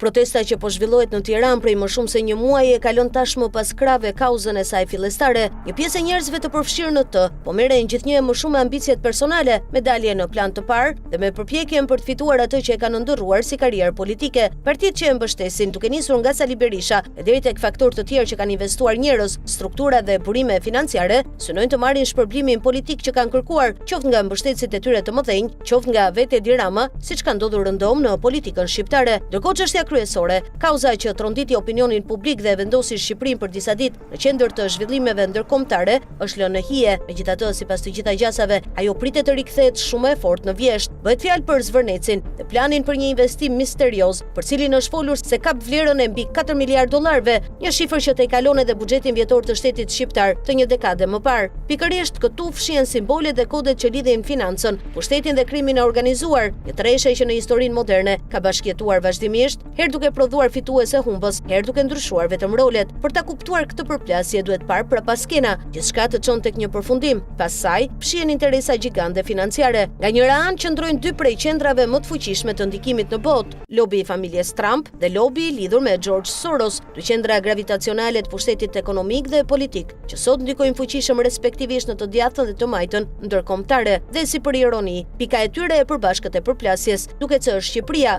përkatësisht Edi Rama. Po ta ndjekësh me kujdes këtë prapasken, kupton se historia është shumë e thellë nga sa duket. Ajo nis në rrës të malit të Shpiragut. Në verën e vitit 2024, giganti energjetik Shell njoftoi zyrtarisht se në atë zonë ndodheshin rezerva shumë të mëdha të naftës me cilësi të lartë. Deklarata krijoi një eufori të jashtëzakonshme. Edi Rama filloi të fliste për fonde sovrane dhe të projektonte Shqipërinë si një vend prodhues të madh energjie, por shumë shpejt gjithçka ndryshoi. Shell u tërhoq, duke deklaruar se projekti nuk ishte më ekonomikisht i leverdisshëm. Megjithatë, nafta nuk u zhduk. Ajo vazhdon të jetë aty, ashtu si në Basilicata të Italisë, ku prej vitesh nxirret nafte të njëjtës cilësi, që e bën edhe më të fortë bindjen se pas këtij zhvillimi nuk fshihen vetëm arsye teknike. Në atë periudhë në qarqe pranë Sali Berishës dhe Ilir Metës qarkullonin zëra sipas interesit për Shpiragun, qëndronin rrjete të lidhura me George Soros, zëra që nuk morën shumë jehon publike, por zhvillimet që pasuan i bën edhe më interesante. Pikërisht në periudhën kur flitej për potencialin e Shpiragut, sekretari amerikan i shtetit Antony Blinken zhvilloi vizitën në Shqipëri. Pas takimit me Edi Ramën, ai pati një takim edhe me Erion Veliajn në praninë të ambasadores Yuri Kim. Pak muaj më pas, Jared Kushner, Ivanka Trump dhe Richard Grenell përritën në Shqipëri dhe zhvilluan takime me Edi Ramën. Më pas ndodhen 3 zhvillime të rëndësishme. Shell u tërhoq, u shpall projekti për Zvërnecin dhe Sazanin dhe nisi goditja politike dhe penale nga Erion Veliajt. Në të njëjtën periudhë, Yuri Kim kaloi në sektorin privat duke marrë një pozicion drejtues pranë ExxonMobil. Në qarqe diplomatike, fol për një betejë të fortë mes interesave të mëdha energjetike rreth Shpiragut. Sipas këtyre interpretimeve, tërheqja e Shell nuk ishte vetëm një vendim ekonomik, ajo lidhej me përplasje shumë të mëdha gjeopolitike. Në këtë logjik, lobi i Donald Trump shihet si mbështetësi kryesor i industrisë tradicionale amerikane të naftës dhe gazit, një orientim që u bë edhe më i dukshëm pas afrimit të tij me krahun neokonservator të Partisë Republikane. Në këtë kontekst, u riaktivizua edhe projekti East Med Poseidon, gasjellsi që synon të transportojë gazin izraelit drejt Europës. Linja e tij kalon pranë kanalit të Otrantos, shumë afër gjirit të Vlorës, Sazanit dhe Zvërnecit. Pikërisht aty ku lindi edhe simboli i flamingos. Për shumicën e njerëzve, flamingo lidhet me shpendin karakteristik të lagunës, por metafora mund të lexohet edhe ndryshe. Flamingo ishte emri i hotelit legjendar të Las Vegasit, inauguruar në vitin 1946. Hoteli drejtohej nga Baxi Sigel, ndërsa pas tij qëndronte Meyer Lansky, një nga figurat më të njohura të mafias amerikane. Më vonë, Lansky dhe Lucky Luciano bashkëpunuan me autoritetet amerikane gjatë luftës së dytë botërore në operacionet kundër Gjermanisë naziste dhe në zbarkimin në Siçili. Sipas këtij interpretimi, metafora e flamingos në Zvërnec dhe Sazan lidhet me projektin për ndërtimin e një qendre turistike dhe financiare të përmasave ndërkombëtare, ku kapitali global i ligjshëm dhe ai me origjinë të dyshimt do të qarkullonin së bashku, ashtu si ndodhi dikur në Las Vegas. Nëse këtij mozaiku i shtohet edhe korridori energjetik Eastmed Poseidon, i cili kalon pranë gjirit të Vlorës, atëherë gjithë zona merr një rëndësi të jashtëzakonshme strategjike, një territor ku do të kryqëzoheshin interesat e fuqive të mëdha, kompanive energjetike dhe shërbimeve më të rëndësishme të inteligjencës në botë, shkruan Politico. E ndoshta pikërisht aty fshihet edhe kuptimi i vërtetë i metaforës së flamingos, një metaforë që shumë e përdorin, por shumë pak e shpjegojnë. Shqipëria po kalon një periudhë trazirash të mëdha shoqërore. Më shumë se një muaj protestash të përditshme kanë nxjerrë në pa një situatë të vështirë. Nis kështu analiza e Sara Panarela, të nisura si reagim për mbrojtjen e zonës së mbrojtur të Zvërnecit, parkut natyror Pishpor Onart, një zonë folezimi për flamingo të roz, të përzgjedhur si simboli këtyre protestave, ato tashmë janë ndërruar në një kërkesë më të gjerë për një politikë më të drejtë, si dhe për mbrojtjen e kulturës dhe historisë së vendit. Lidhur me këto zhvillime, bisedova me Julia Lelën, një re shqiptare e diasporës me banim në rajonin e Piemontit në Itali. Ajo më foli për një popullsi që ka arritur në kufijtë e durimit. Shkëndija që ndezi protestat në fund të majit ishte dhuna ushtruar nga rujet private ndaj protestuesve në plazhin e Dalanit, e vetmja rrugë kalimi drejt zonës së mbrojtur Pishpor Onart, një hapësirë bregdetare që strehon vende folezimi për breshkat e detit, por edhe për specie të tjera të mbrojtura. Investitorët e këtij projekti janë Ivanka Trump, vajza e presidentit të Shteteve të Bashkuara, së bashku me bashkëshortin e saj Jared Kushner. Projekti është gjigant, me rreth 10.000 shtretër dhe për të mundësuar realizimin e tij, është dashur të zbuten rregullat ligjore për zonat e mbrojtura. Amendamentet e votuara në vitin 2024 lejojnë zhvillimin e infrastrukturës turistike në shkallë të gjerë brenda këtyre territoreve dhe dobësojnë mekanizmat e mbrojtjes midisore. Prezantimi i projektit u bë që në vitin 2024, duke nxitur reagime të ashpra. Tani protestat kanë rifilluar edhe sepse në fund të majit, në plazhet fqinje u shfaqën rrethime me tela, me gjemba dhe eskavator. Disa eurodeputet, të cilët më pas morën pjesë edhe në protesta, kryen një inspektim në Zvërnec, brenda zonës së lagunës Pishpor Onart, në fund të qershorit, duke konstatuar dëmtime të dukshme mjedisore dhe shkelje të mundshme të direktivave të Bashkimit Evropian për shpendët dhe habitatet. Megjithatë, historia politike e lidhur me lejet e nevojshme ka hapur një kuti të Pandorës. Së pari, ishte nevojshme të dobësojë ligji për mbrojtjen e zonave të mbrojtura. Për më tepër, një sër hetime është kryera nga SPAK, Prokuroria e Posaçme kundër korrupsionit dhe krimit të organizuar, e krijuar në vitin 2019 me mbështetjen e Bashkimit Evropian si një shtyllë e procesit të antarësimit të Shqipërisë në BE, ka ngritur shqetësime edhe për element të mundshëm korrupsioni në këtë situatë. Nëse aspektit natyror dhe çështjes së korrupsionit i shtojmë faktin se projekti vjen nga investitorë shumë të pasur të huaj dhe synon një kategori të pasurish të tjerë, kuptohet fare mirë pse revolucioni i flamingove po vazhdon prej më shumë se një muaj, duke bashkuar të rinje të moshuar, burra e gra, deri në pikën që janë organizuar edhe kënde kujdesi për fëmijët e familjeve që duan të marrin pjesë në protesta. Julia përmbledh kërkesat e lëvizjes, ku në radhë të parë kërkohet dorëheqja e menjëhershme e kryeministrit Edi Rama dhe të gjithë parlamentit aktual. Kjo do të mundsonte që kreu i qeverisë të përballej me drejtësinë për akuzat e ndryshme që rëndojnë mbi të, dhe që aktualisht janë pezull për shkak të imunitetit parlamentar. Rama akuzohet nga protestuesit për ngritjen dhe drejtimin e një sistemi klientelist dhe të korruptuar, i cili sipas tyre ka depërtuar në çdo sektor të jetës politike dhe ekonomike të vendit. Më tej, lëvizja kërkon krijimin e një qeverie teknike tranzitore, e cila do të funksiononte nën kontrollin dhe mbështetjen e ngushtë të Bashkimit Evropian. Detyrat kryesore të kësaj qeverie do të ishin shfuqizimi i ligjit 21 fraksion 2024 për investime strategjike dhe i ligjit 20 fraksion në 2025 për paketën e maleve, rishikimi i ligjit për financimin e partive politike, si dhe ndryshimi i kodit zgjedhor, duke vendosur procedura të rrepta kontrolli antikorrupsion për çdo kandidat. Gjithashtu, kërkohet me ngulm kufizimi me kushtetut i mandatit të kryeministrit në maksimum 2 mandate, duke qenë se aktualisht Edi Rama ndodhet në mandatin e tij të 4. Së fundmi, synohet mbrojtja e plotë e territorit dhe e kulturës së Shqipërisë, të cilat sipas aktivistëve po u kalojnë investitorëve të huaj nën pretekstin e modernizimit dhe zhvillimit ekonomik. Për të arritur këtë, qytetarët kërkojnë shfuqizimin e menjëhershëm të amendamenteve të fundit për ligjin për zonat e mbrojtura, anulimin e ndryshimeve të bëra në ligjin për trashëgiminë kulturore, shpërbërjen e paketës ligjore për malet, si dhe shfuqizimin e plotë të statusit dhe kuadrit ligjor, që favorizon investime strategjike në dëm të pasurive publike. Protestat që vazhdojnë të organizohen janë përgjithsisht paqësore, megjithëse ka patur disa përplasje. Sipas Julias, përgjegjësia për këtë ngjarje bie mbi qeverinë, e cila sipas saj ka infiltruar element provokues në sheshe për të diskredituar protestuesit, veçanërisht në sytë e Bashkimit Evropian. Revolucioni i flamingove po i kalon kufit kombëtar, fal edhe angazhimit të shqiptarëve të diasporës. Shumë manifestime janë organizuar në qytete si Parisi, Berlini dhe Milano,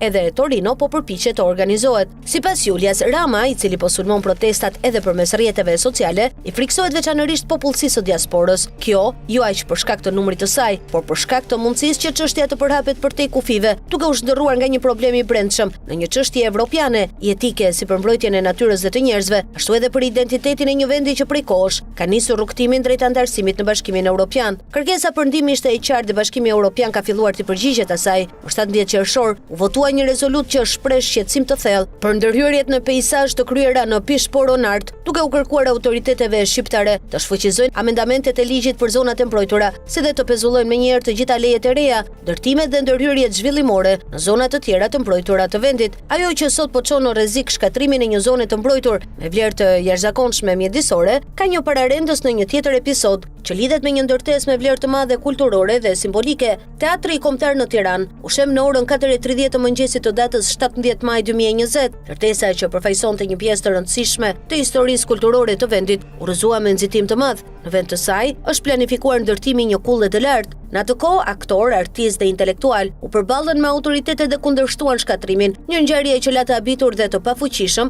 edhe shumë qytetar. Shumë lagje të tjera kanë patur një fat të ngjashëm, janë rrafshuar për t'i hapur rrugë të re dhe modernes, shpesh në mënyrë të papritur dhe pa një dialog real me qytetarët. Në një artikull të fundit në Domus Web, artisti shqiptar Adrian Paci e komenton këtë shkatrim duke ju referuar marrëdhënies midis pushtetit dhe estetikës, veçanërisht një ide të bukurisë që merr formë në një sër veprash madhështore, por të destinuara për të imponuar mbi qytetin me vullnetin e njeriu të fortë. Në këtë kuptim, përdorimi i arkitektëve me famë është një rrugëzidhje shpesh dhe efikase nga pikpamja mediatike. Kështu pushteti merr pamjen e një piktori që qëndron përballë një pëlhure të bardhë, duke u ndjerë i lirë të projektojë mbi të vizionin e tij. Megjithatë, territori nuk është një pëlhure e bardhë, por një thurje historish, kujtimesh, nevojash dhe dëshirash. Në këtë logjik mungon marrja parasysh e strukturës sociale të vendit, e përvojave të tij, e kontradiktave të tij, e trashëgimisë së kujtimeve dhe vlerave të tij. Qytetari rikthehet në rolin e një spektatori që ndjek pasivisht shfaqjen dhe është i detyruar të jetojë në diktaturën e një bukurie të imponuar nga lart,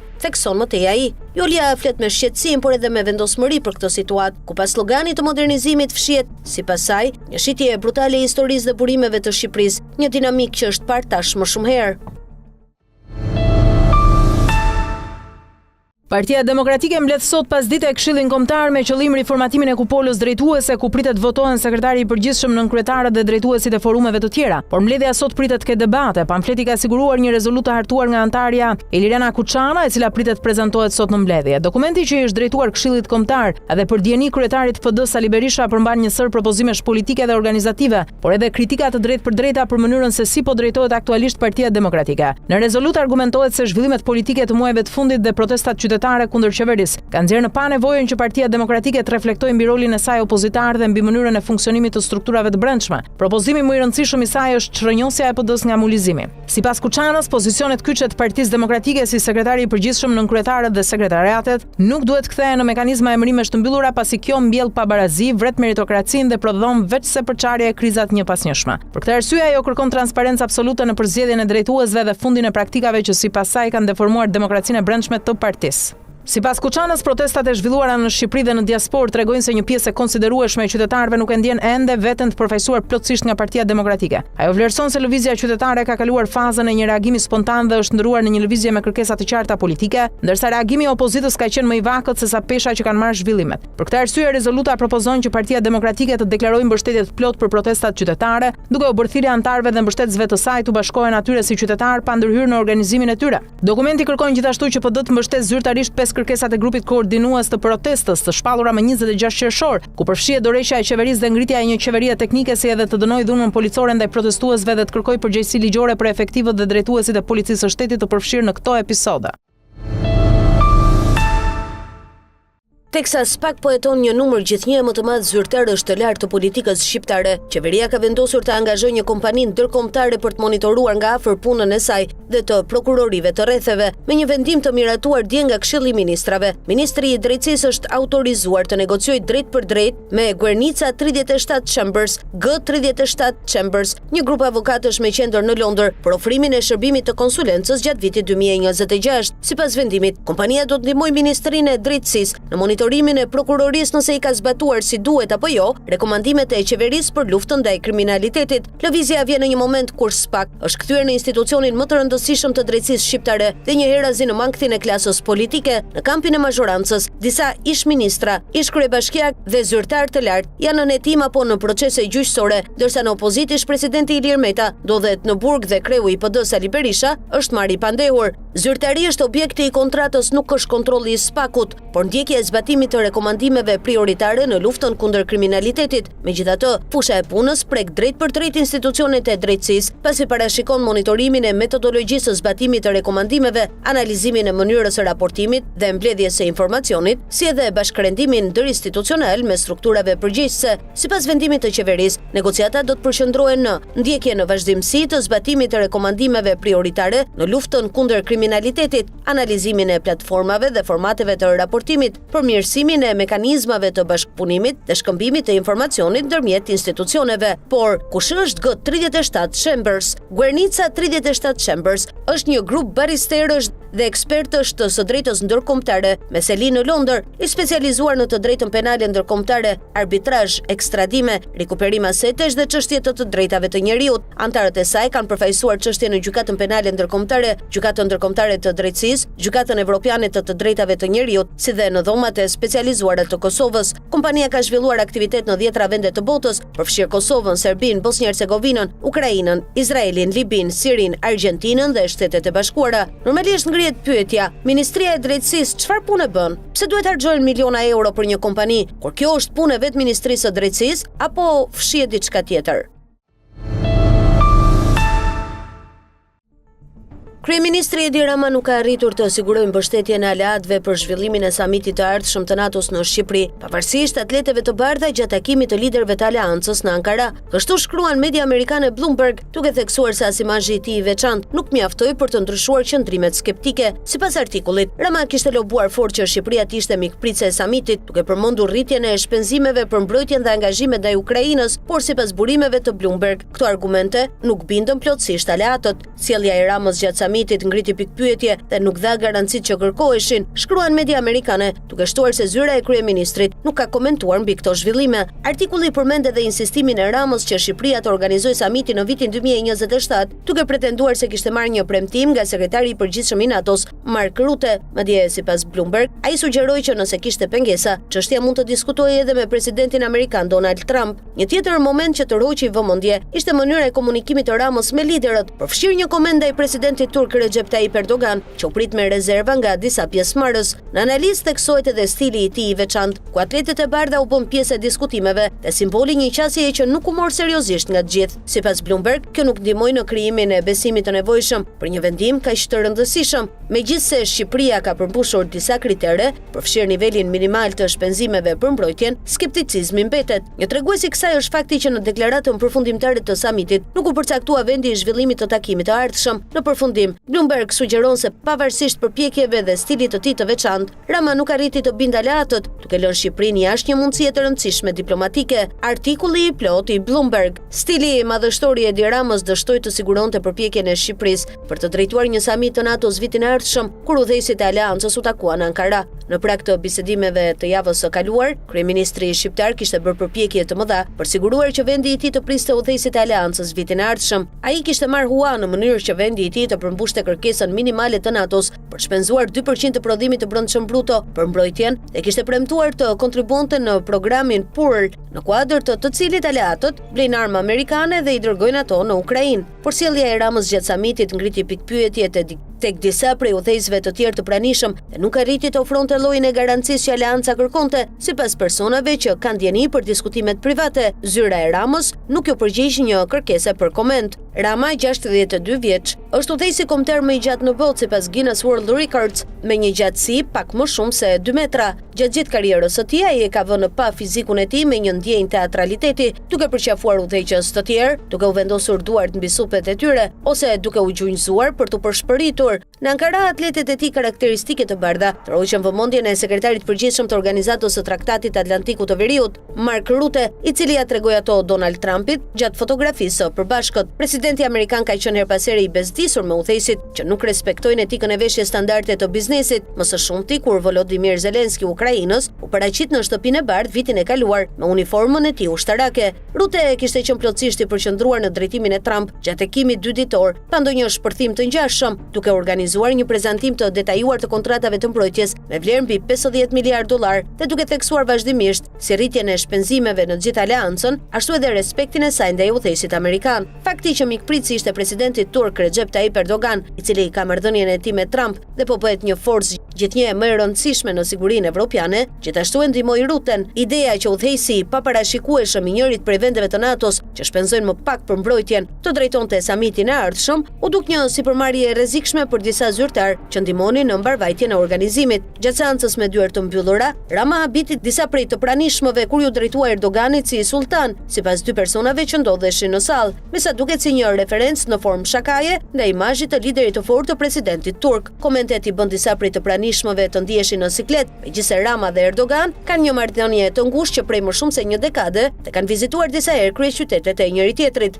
Kryeministri shqiptar ishte gjithashtu çuditërisht i drejtpërdrejt në këmbguljen e tij për të organizuar samitin e ardhshëm të NATO-s në vitin 2027, than këta persona duke këmbgulur se Rutte ja kishte premtuar këtë dhe duke sugjeruar që ai të fliste me Trumpin nëse kishte ndonjë problem. Komunikata e samitit të NATO-s e vitit 2025 thoshte se Shqipëria do të organizonte një takim pas Turqisë, pa specifikuar se kur do të ndodhte kjo. Deklarata që pasoi mbledhjen e javës së kaluar nuk përmbante asnjë referencë se kur dhe ku do të mbahet samiti i ardhshëm. Sipas një personi të njohur me çështjen, Shqipëria u ka premtuar për vitesh aleatëve të NATO-s se do të rriste shpenzimet për mbrojtjen për të përmbushur angazhimet e saj. Me Rutten të vendosur për t'i treguar Trumpit se anëtarët evropian po marrin më shumë përgjegjësi për sigurinë e tyre, Shqipëria është vënë në një vëzhgim më të madh dhe po kërkonte mënyra për të rritur me shpejtësi shifrat e saj përpara samitit. Huat e siguruara nga Shqipëria përpara samitit përfshin $302 milion nga Shtetet e Bashkuara për armë, një vendim i miratuar në një mbledhje ministrore më 19 qershor dhe i raportuar nga Agjencia Zyrtare Shtetërore e Lajmeve e Shqipërisë. Kjo i lejoi Shqipërisë të kalonte me vështirësi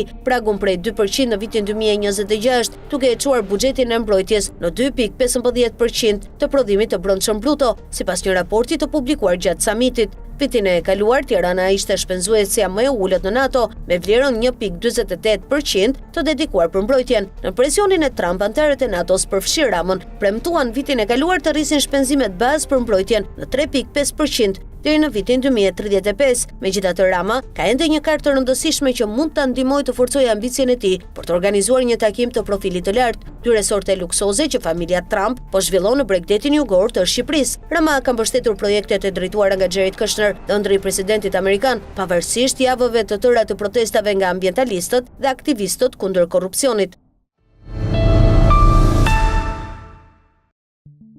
Me ndezjen e kamerave të para inteligjente në Tiranë, Shqipëria ka hyrë zyrtarisht në epokën e Smart City. Projekti që qeveria e prezanton si një transformim të mënyrës se si do të garantohet siguria publike, do të shtrihet gradualisht në të gjithë vendin me rreth 5000 kamera inteligjente të lidhura në një qendër të vetme kontrolli. Në praktikë, kjo do të thotë se qytetet nuk do të monitorohen më vetëm nga kamera që regjistrojnë pamje. Sistemi i ri përdor inteligjencë artificiale për të analizuar atë që ndodh në kohë reale. Ai mund të lexojë targat e automjeteve, të evidentojë shkeljet të qarkullimit, të identifikojë automjete të shpallura në kërkim, të dallojë grumbullime të pazakonta njerëzish, të sinjalizojë aksidente apo situata emergjente dhe të dërgojë njoftimet menjëhershme në qendrën e kontroll. Ky është modeli që sot përdoret në shumë vende të botës, nga Singapori te Londra, nga Dubai te Barcelona. Qytetet po investojnë miliarda euro në teknologji inteligjente për të menaxhuar trafikun, për të ulur kriminalitetin dhe për të reaguar më shpejt ndaj emergjencave. Megjithatë, pothuajse kudo ku janë vendosur sisteme të tilla, debati nuk është ndalur te teknologjia. Ai është përqendruar te rreziqet që lindin kur një qyteti i tërë fillon të mbështetet mbi një sistem të centralizuar që mbledh dhe përpunon vazhdimisht të dhëna. Rreziku i parë lidhet me privatësinë. Në një qytet inteligjent nuk regjistrohen vetëm pamja, çdo automjet që kalon, çdo lëvizje në rrugë, çdo hyrje dhe dalje në zonat e monitoruara mund të kthehet në të dhënë digjitale. Në varësi të teknologjisë së përdorur, sistemi është në gjendje të rindërtojë itinerarinë e një automjeti, të analizojë flukset e lëvizjes dhe të krijojë modele të sjelljes në hapësirat publike.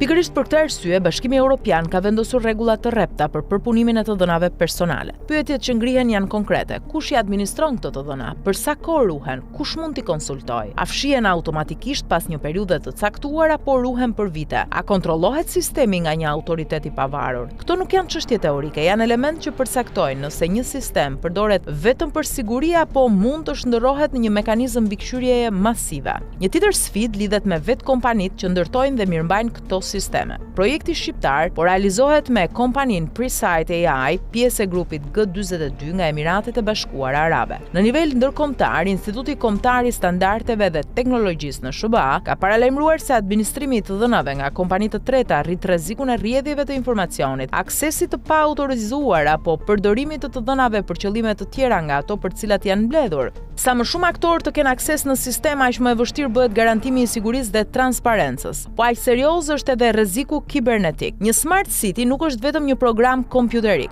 Ai është një rrjet i madh pajisjesh të lidhura me internetin. Çdo kamerë, sensor, server dhe qendër kontrolli komunikon vazhdimisht me pjesën tjetër të sistemit. Kjo arkitekturë e ndërlidhur e bën sistemin shumë efikas, por njëkohësisht zgjeron edhe sipërfaqen e sulmit. Mjafton që një hallk të ketë dobësi sigurie që sulmuesit të tentojnë të depërtojnë në të gjithë rrjetin. East West Institute, në një udhëzues mbi qytetet inteligjente, paralajmëron se sa më shumë pajisje IoT të lidhen në një rrjet, aq më i madh bëhet rreziku i sulmeve kibernetike, defekteve teknike dhe ndërprerjeve të shërbimeve kritike. Nëse nuk ekzistojnë sisteme rezervë dhe plane reagimi, një sulm mund të ndikojë jo vetëm te kamerat, por edhe te funksionimi i shërbimeve të emergjencës apo i menaxhimit të trafikut. Për Shqipërinë ky nuk është një diskutim hipotetik. Në vitin 2022 vendi u përball me një seri sulmesh kibernetike që goditën administratën publike. Platforma e-Albania u nxori jashtë funksionit, u sulmuan server shtetëror. Më pas u godit edhe sistemi Teams dhe u publikuan në internet mijëra dokumente zyrtare. Sulmet treguan se edhe infrastruktura kritike mund bëhet objektivi i aktorëve të sofistikuar. Pikërisht për këtë arsye, ndërtimi i një sistemi që do të mbledh çdo ditë sasi shumë më të mëdha informacioni e bën edhe më të rëndësishme mbrojtjen kibernetike. Në rast se një sistem i tillë kompromentohet, pasojat nuk kufizohen te humbja e të dhënave. Mund të preket funksionimi i vetë mekanizmave të sigurisë publike. Një debat tjetër lidhet me inteligjencën artificiale. Kamerat e Smart City nuk do të jenë vetëm sy elektronik. Vendimet e para do të merren nga algoritmet. Sistemi do të analizojë pamjet dhe do të përcaktojë nëse një situatë përbën rrezik apo jo. Kjo metodë është përdorur në disa vende edhe për të parashikuar zonat ku ka më shumë gjasa të ndodhin krime ose për të orientuar patrullat e policisë. Megjithatë, studime të ndryshme kanë treguar se algoritmet mund të gabojnë ose të riprodhojnë paragjykimet që ekzistojnë në të dhënat mbi të cilat janë trajnuar. Për këtë arsye, Akti Evropian për Inteligjencën Artificiale e klasifikon përdorimin e AI në sigurinë publike si një fushë me rrezik të lartë dhe kërkon kontroll të vazhdueshëm njerëzor. Ekziston edhe një sfidë më pak e dukshme, varësia nga teknologjia. Sa më shumë funksione të qytetit kalojnë në një platformë të vetme, aq më shumë funksionimi normal i tyre varet nga stabiliteti i sistemit. Një defekt teknik, një ndërprerje e rrjetit ose një sulm kibernetik mund të ndikojë në monitorimin e trafikut, reagimin e policisë apo koordinimin e emergjencave. Kjo është arsyeja pse shumica e vendeve që kanë ndërtuar Smart City investojnë po aq në sisteme rezervë, auditime të vazhdueshme, sigurie dhe testime të infrastrukturës, sa investojnë edhe në vetë kamerat. Smart City nuk është një teknologji që duhet parë me frikë, por as me entuziazëm të pakushtëzuar. Përvoja ndërkombëtare tregon se suksesi i tij nuk matet me numrin e kamerave të vendosura, por me aftësinë e shtetit për të mbrojtur të dhënat, për të garantuar privatësinë, për të qenë transparent mbi mënyrën se si funksionon sistemi, edhe për të ndërtuar mbrojtje të forta ndaj sulmeve kibernetike. Për Shqipërinë që ka kaluar tashmë përvojën e hidhur të sulmeve ndaj infrastrukturës shtetërore, kjo sfidë është edhe më e madhe.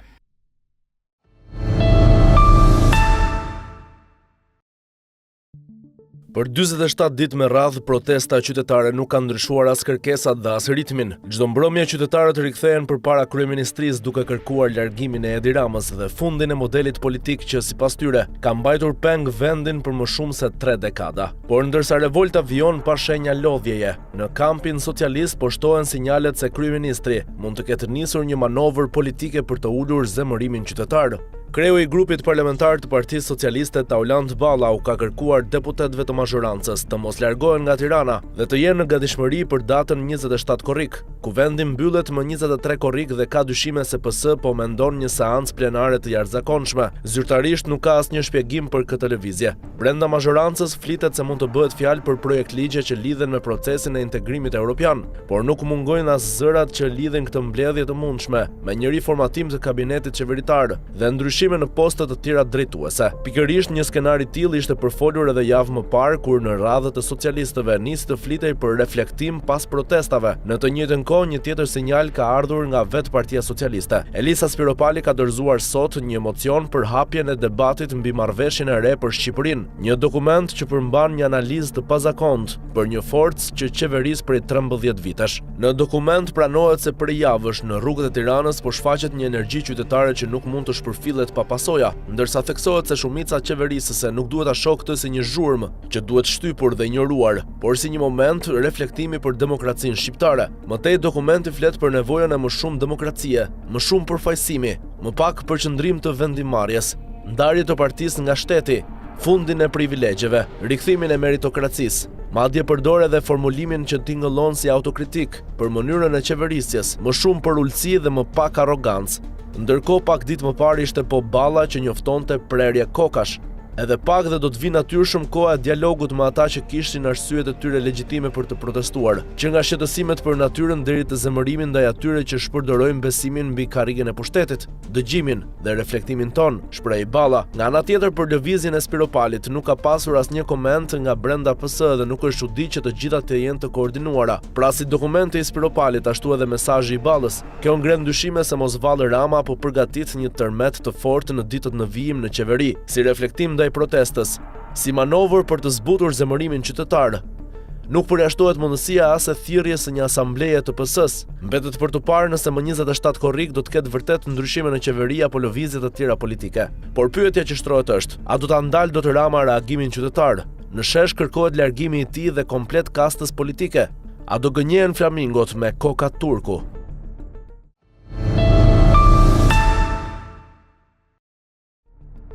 Publikimi i platformës së Elisa Spiropalit ka sjellë deri tani reagime kolerike dhe morboze nga mitraljerët e parë të lidhur me paradhomën e Edi Ramës. Një shenjë mjaft domethënëse për gjendjen reale brenda mazhorancës. Ky reaksion i ashpër në një moment të tensionuar për pushtetin pasqyron gjendjen psikologjike dhe politike të vetë Edi Ramës dhe rrethit të tij të ngushtë. Ata duken aq të trazuar dhe të konsumuar nervozisht. Sa çdo lëvizje normale që ndodh në media, në shoqëri apo në politik, përkthehet menjëherë në një kundërpërgjigje toksike. Mjafton të shohësh se ku ka përfunduar numri 2 i Partisë Socialiste Taulant Balla. Në faqen e tij në rrjetet sociale publikohen çdo ditë disa postime me përmbajtje sulmuese. Sipas të gjitha gjasave nuk është Balla ai që i herton. Në këtë rast Taulanti është thjesht algoritmi. Përmbajtja prodhohet nga oficina e madhe e propagandës dhe e trollëve që operon pranë Air Albania. Reagimi ndaj platformës së Spiropalit nuk lidhet aq me frikën nga pesha politike e ish-ministres së jashtme. Thelbi është krejt tjetër. Rama kërkon të mbjellë frikë te pjesa tjetër e Partisë Socialiste, që askush të mos guxojë të bëhet pjesë e debatit rreth platformës së Spiropalit, sepse në realitet në momentin kur shpërthyen protestat, më shumë se 20 deputetë të PS-s ishin pranë një pozicionimi të ndryshëm. Kjo është reflektuar edhe në tensionet dhe replikat e fundit mes vetë deputetëve socialist. Forca e platformës së Spiropalit nuk qëndron vetëm te përmbajtja e dokumentit të saj, të cilin ajo e ka quajtur marrëveshja e re, një emërtim që ngjan me sloganin Shqipëria e re të protestës.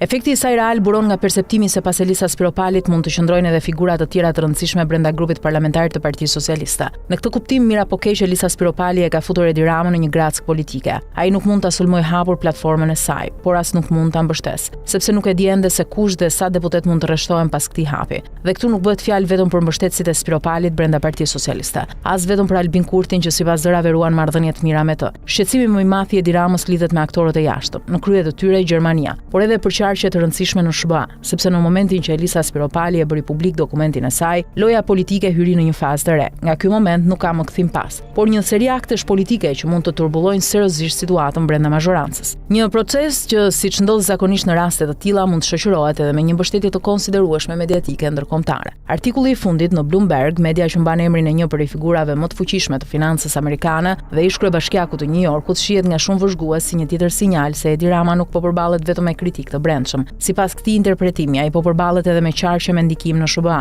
Në këtë kontekst, platforma e Elisa Spiropalit shihet si një mesazh politik që mund të shënojë vetëm fillimin e një faze të re përplasjesh. Reagimet nervoze të drejtuesve të Partisë Socialiste, të cilat në shumë raste kujtojnë gjuhën e përdorur në vitet e para të tranzicionit, nuk janë gjë tjetër veç se simptome e krizës së thellë që po përjeton sot mazhoranca.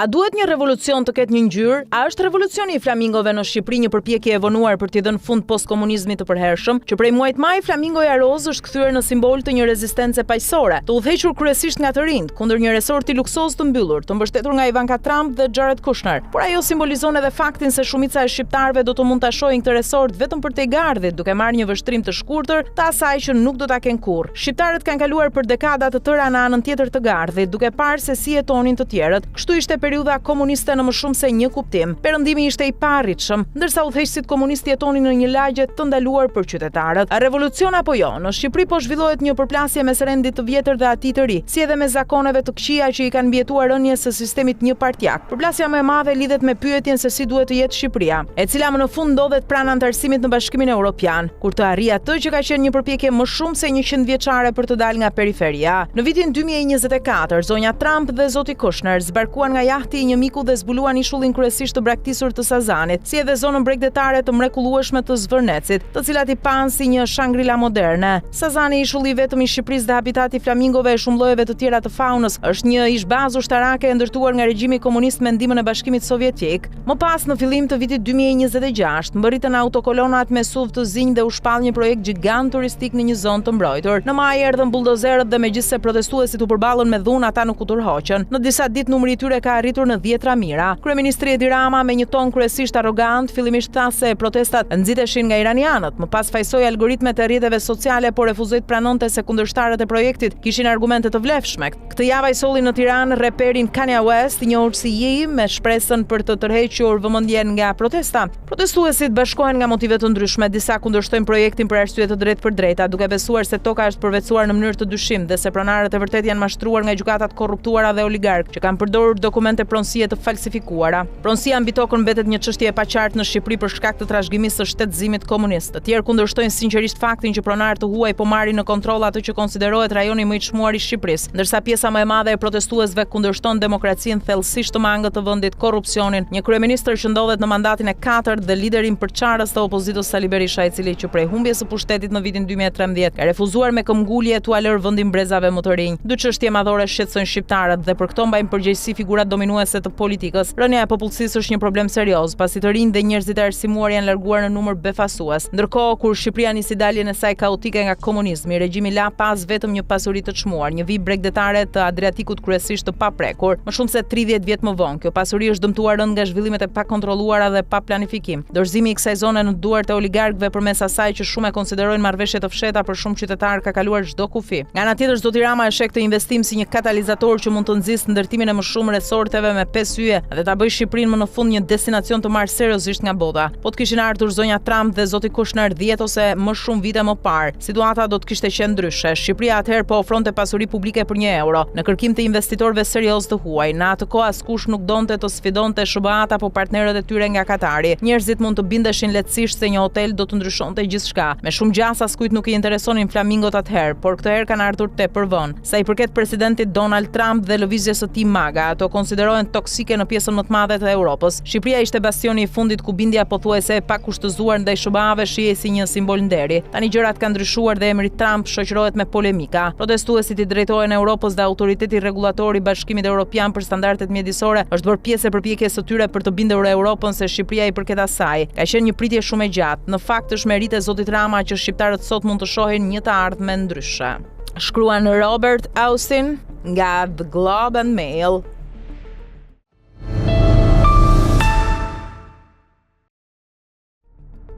Ndërsa zgjerimi i Bashkimit Evropian ka marrë një shtys të re pas pushtimit rus të Ukrainës me Brukselin që synon të afrojë me antarësimin Kievin, Moldavin dhe disa vende të Ballkanit, një fitore e Le Pen do ta shndërronte Francën nga një mbështetëse e kujdesshme në një nga kundërshtarët më të forta të zgjerimit të mëtejshëm. Le Pen konfirmoi më 7 korrik se do të kandidojë për presidente pasi një gjykat apeli i lejoi kandidimin edhe pse la në fuqi dënimin e saj për keq përdorimin e fondeve të Parlamentit Evropian. Fushata nisonte, deklaroi ajo për televizionin francez pas vendimit të gjykatës, duke premtuar se do të vazhdojë betejën ligjore. Ndërsa njëkohësisht do të zhvilloj fushatën për të bërë presidentja e ardhshme e Francës. Politikania e ekstremit të djathtë ka kundërshtuar prej kohësh pranimin e antarëve të rinj në Bashkimin Evropian. Partia e saj, Tubimi Kombëtar, ka zbutur vitet e fundit një pjesë të retorikës ndaj BE-s duke hequr dorë nga ideja e largimit të Francës nga bloku. Megjithatë, mënyra se si ka votuar vazhdon të tregojë kundërshtimin ndaj integrimit më të thellë evropian. Sipas një analize të Këshillit Evropian për marrëdhëniet me jashtë, publikuar në vitin 2025, edhe pse figura më të reja si Jordan Bardella kanë moderuar tonin e partisë, RN vazhdon të promovojë një politikë të jashtme përçarëse përmes mënyrës se si voton. Raporti thekson se eurodeputetët e Tubimit Kombëtar kanë votuar kategorikisht kundër çdo zgjerimi të BE-s dhe kundër thellimit të integrimit evropian, si edhe kanë kundërshtuar ndihmën e mëtejshme për Ukrainën me argumentin se kostot janë tepër të larta. Një ndryshim i tillë në Paris do të kishte peshë të jashtëzakonshme, jo vetëm sepse çdo antar i ri i BE-s kërkon miratimin unanim të gjitha shteteve anëtare. Franca tashmë zë një pozicion kyç në negociatat e antarësimit, duke balancuar argumentet gjeopolitike në favor të zgjerimit me shqetësimet e politikës së brendshme. Një presidencë e Le Pen pothuajse me siguri do ta anonte këtë ekuilibër drejt bllokimit. Presidenti aktual Emmanuel Macron e ka ripozicionuar gradualisht Francën si mbështetëse të zgjerimit pas vitesh skepticizmi, duke argumentuar se afrimi i vendeve fqinje me Bashkimin Evropian është bërë një domosdoshmëri strategjike pas pushtimit rus të Ukrainës.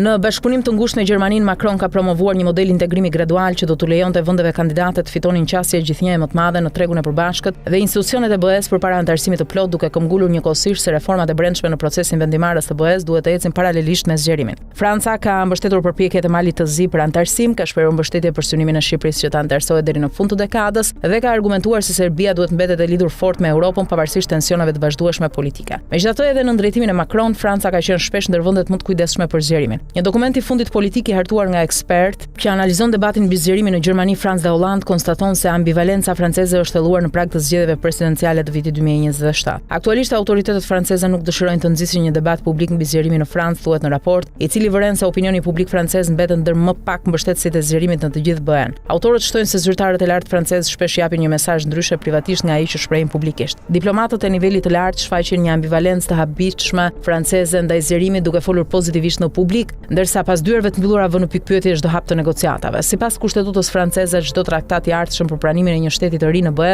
duhet ose të marrë mbështetjen e 3/5 të dy dhomave të parlamentit ose të miratohet përmes një referendumi kombëtar. Raporti e përshkruan këtë si pengesën më të madhe politike të Francës për të përmbushur premtimin e zgjerimit, duke paralajmëruar se asnjëra nga këto rrugë nuk duket politikisht e lehtë në kushtet e rritjes së mbështetjes për të djathtën ekstreme. Sipas raportit, Komisioni Evropian është tashmë i vetëdijshëm se Parisi mund të shndrohet në pengesën kryesore në rrugën e zgjerimit, ndërsa komisionerja për zgjerimin Marta Kos planifikon angazhimin më të madh me Francën për të rritur mbështetjen e opinionit publik. Këto shqetësime pritet të shtohen ndjeshëm nëse Le Pen merr drejtimin e vendit. Në vend që të kërkojë largimin e Francës nga Bashkimi Evropian, Le Pen ka propozuar dobësimin e institucioneve mbikombëtare të BE-s, kufizimin e kompetencave të Komisionit Evropian dhe rikthimin e më shumë pushtetit te qeveritë kombëtare në atë që ajo e quan Europa e kombëve. Ky vizion do ta bënte zgjerimin shumë të vështirë, duke forcuar të drejtën e vetos së shteteve anëtare dhe duke ngadalësuar integrimin politik. Duke parë drejt zgjedhjeve të vitit 2027, Qendra Evropiane për Politika vlerëson se Le Pen do të nisë garën si një nga kandidatët kryesor. EPC vlerëson gjithashtu se një fushatë përbashkët me Bardejan mund të forcojë shanset elektorale. Në të njëjtën kohë, analistët theksojnë se brenda partisë vazhdojnë debatet për mënyrën se si duhet sillet ndaj BE-s. Sipas tyre, Le Pen duhet zgjedh mes identitetit të saj anti-establishment që përfshin kundërshtimin radikal ndaj BE-s dhe qasjes më pragmatiste të Bardejas për të fituar besueshmëri politike. Një përpjekje për të balancuar këto dy linja, paralajmëron raporti, do të rikthente dyshimet mbi aftësinë e Tubimit Kombëtar për të qeverisur. Për Brukselin pasojat shkojnë shumë përtej politikës së brendshme franceze. Komisioni Evropian e konsideron zgjerimin njëkohësisht si përgjigje gjeopolitike ndaj agresionit rus dhe si mjet për stabilizimin e fqinjësisë lindore të Europës. Vende kandidate si Ukraina, Moldavia, Malizi dhe Shqipëria kanë përshpejtuar reformat, ndërsa Serbia mbetet pjesë kyçe e përpjekjeve të BE-s për të ruajtur ndikimin në Ballkanin Perëndimor. Megjithatë, antarësimi mbetet i kushtëzuar nga mbështetja unanime e të gjitha shteteve anëtare. Me Hungarinë që tashmë po bllokon pjesë të procesit të antarësimit të Ukrainës, një presidente franceze që kundërshton hapur zgjerimin mund ta mbyllë të paktën përkohësisht dritaren e mundësisë që u hap për vendet kandidate pas pushtimit rus të Ukrainës në vitin 2022. Shqipëria nuk ka çfarë të shes sepse në drejtimin e tij nuk prodhon më asgjë.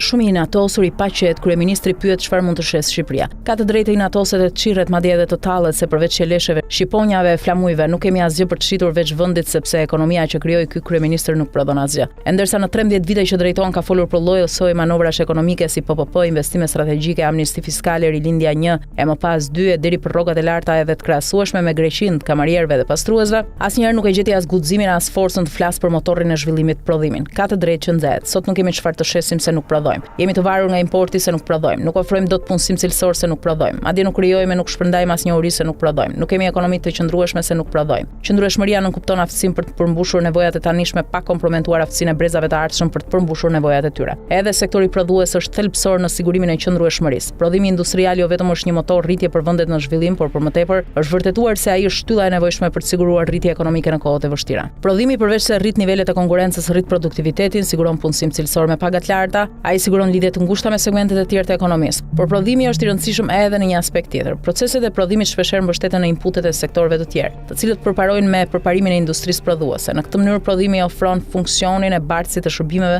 të cilat nuk mund të shiten ose të eksportohen pa u inkorporuar në një produkt përfundimtar. Ndërkohë prodhimi është burimi kryesor i aktiviteteve të kërkimit, zhvillimit dhe inovacioneve kaq të rëndësishme në kohën e transformimeve teknologjike. Por më tepër pa një industri të shëndetshme prodhuese është e vështirë të balancohet bilanci tregtar, është e pamundur të krijohen vende pune me pagë të lartë për nivele të ndryshme të aftësive, ndërkohë që me zhvillimet teknologjike industria prodhuese dhe shërbimet do të bëhen gjithnjë më shumë të pandashme dhe komplementare. Ndërkohë më shumë se 5 dekadat e liberalizimit të tregtisë botërore treguan qartësisht se vendet që mbeten mbrapa në industrializim apo për më keq përjetuan deindustrializim të vazhdueshëm edhe që larguan burimet, tokën, punën, kapitalin nga sektori prodhues, mbeten të pazhvilluara. E pra sot që të mos shesim Shqipërinë nuk na duhet makjazhi i fasadave, na nevojitën politika funksionale të mbështetura nga fonde të qëndrueshme buxhetore që adresojnë rritjen e ofertës në ekonomi nëpërmjet përmbushjes së 4 objektiveve. 1. Fuqizimit të sektorit ekzistues të prodhimit duke neutralizuar efektet e mbivlerësimit të lekut, duke zhvilluar drejtime të reja siç është zhvillimi i zinxhirit të vlerave apo nxitja e investimeve të reja. Ndërkohë është i nevojshëm krijimi i fondit të investimeve të ndërmjetme i cili duhet të shërbejë si bashkëfinancues për përgatitjen edhe realizimin e projekteve për zhvillim teknologjik. 2. Nxitje së eksporteve, duke përfshirë jo vetëm mundësinë për zgjerimin e bazës aktuale eksportuese, por në të njëjtën kohë zgjerimin e investimeve për tregje të reja dhe produkte të reja. Përvetësimi i tregjeve të reja, rritja e shitjes, rritja e konkurrencës në tregjet e reja,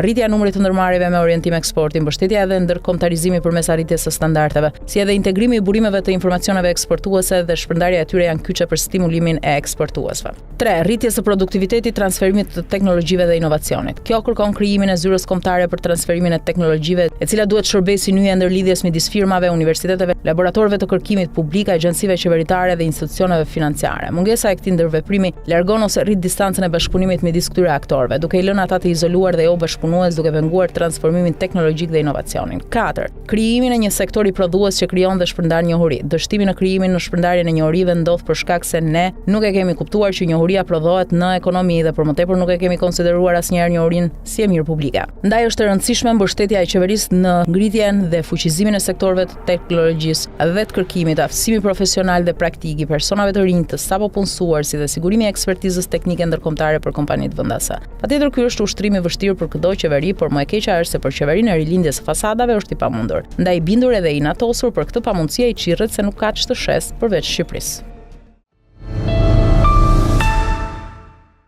Projektligji i qeverisë për ndryshimin e ligjit për mbrojtjen e tokës bujqësore, i cili u miratua dje në Kuvend, ka hapur një debat të fortë politik jo vetëm me opozitën, por edhe brenda vetë Partisë Socialiste. Për herë të parë majoranca propozon që toka bujqësore të mund të përdoret edhe për aktivitete agri-fotovoltaike dhe parqe eolike, ndërsa kriteret se cilat toka do të përdoren dhe si do të jepen do të përcaktohen më pas me vendim të Këshillit të Ministrave. Ndryshimet parashikojnë që qeveria të vendosë rregullat për përdorimin e tokës bujqësore për impjantet agri-fotovoltaike dhe eolike në toka me bonitet deri në 8, si edhe mënyrën e monitorimit dhe tarifat që do të paguajnë subjektet që prodhojnë energji. Por pikërisht kjo pikë ka ndezur alarmin. Gjatë shqyrtimit në Komisionin e Ligjeve, kundër projektligjit doli jo vetëm opozita, por edhe deputeti socialist Damian Gjiknuri, ish ministri i energjisë. Ai kundërshtoi nenin që lidhet me parqet eolike, duke argumentuar se këto impjante kërkojnë struktura masive betoni dhe nuk mund të konsiderohen të padëmshme për tokën bujqësore. Debati me ministrin e drejtësisë Ulsi Manja u tensionua deri në atë pikë sa Gjiknuri braktisi mbledhjen e komisionit. Edhe opozita ka ngritur dyshime se pas ndryshimeve nuk fshihet një kërkesë e Bashkimit Evropian, por interesa konkrete biznesi. biznesi. Deputetja Jorida Tabaku paralajmëroi se ndërsa bujqësia shqiptare ndodhet në krizë dhe fermerët përballen me mungesë fondesh, qeveria po hap rrugën që edhe toka bujqësore të përdoret për paqe fotovoltaike dhe eolike pa kritere të qarta. Këto dyshime ushqehen edhe nga mënyra se si është zhvilluar deri tani biznesi i energjisë fotovoltaike në Shqipëri.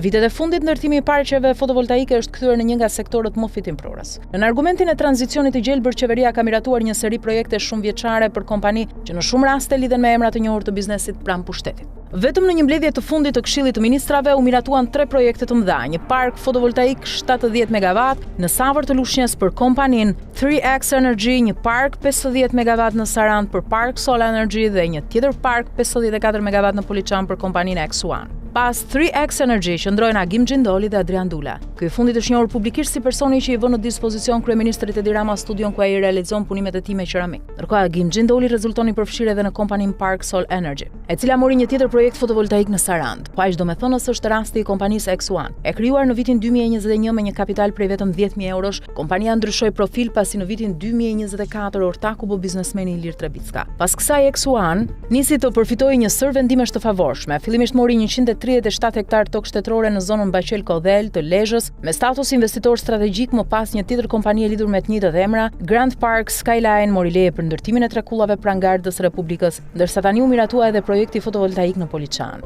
Lista nuk mbyllet këtu. Në vendime të tjera qeveritare kanë marrë licenca apo miratime edhe kompanisë si Technofire e Gramos Çeikut, Kronos Konstruksion e Vasiljovanit dhe Solon Energy e Agron Kovacit. Një tjetër rast që ka ngjallur debat është ai i kompanisë Dion Energy. Në pronësi të Amantia Xhafaj dhe Ditjon Baboçit, vajza dhe dhëndrish ministrit Fatmir Xhafaj, së bashku me Artan Sakon, vëllain e ish-drejtorit të Gardës Gramos Sako. Kompania përfitoi tokë shtetërore në zonën e Topoj Semanit për ndërtimin e një parku fotovoltaik dhe më pas u licencua nga enti rregullatori i energjisë për prodhimin e energjisë. Në këtë sfond, projektligji i ri për tokën bujqësore është një hap tjetër që mund të zgjerojë hapësirën për projekte energjetike mbi sipërfaqe të destinuara për bujqësinë. Qeveria argumenton se bëhet fjalë për zhvillimin e agri-fotovoltaikëve dhe energjisë së rinovueshme, ndërsa kundërshtarët paralajmërojnë se ndryshimet mund të krijojnë një tjetër mekanizëm për kalimin e tokës bujqësore në funksione të tjera, në një kohë kur sektori i bujqësisë po përballet me një nga periudhat më të vështira të viteve të fundit.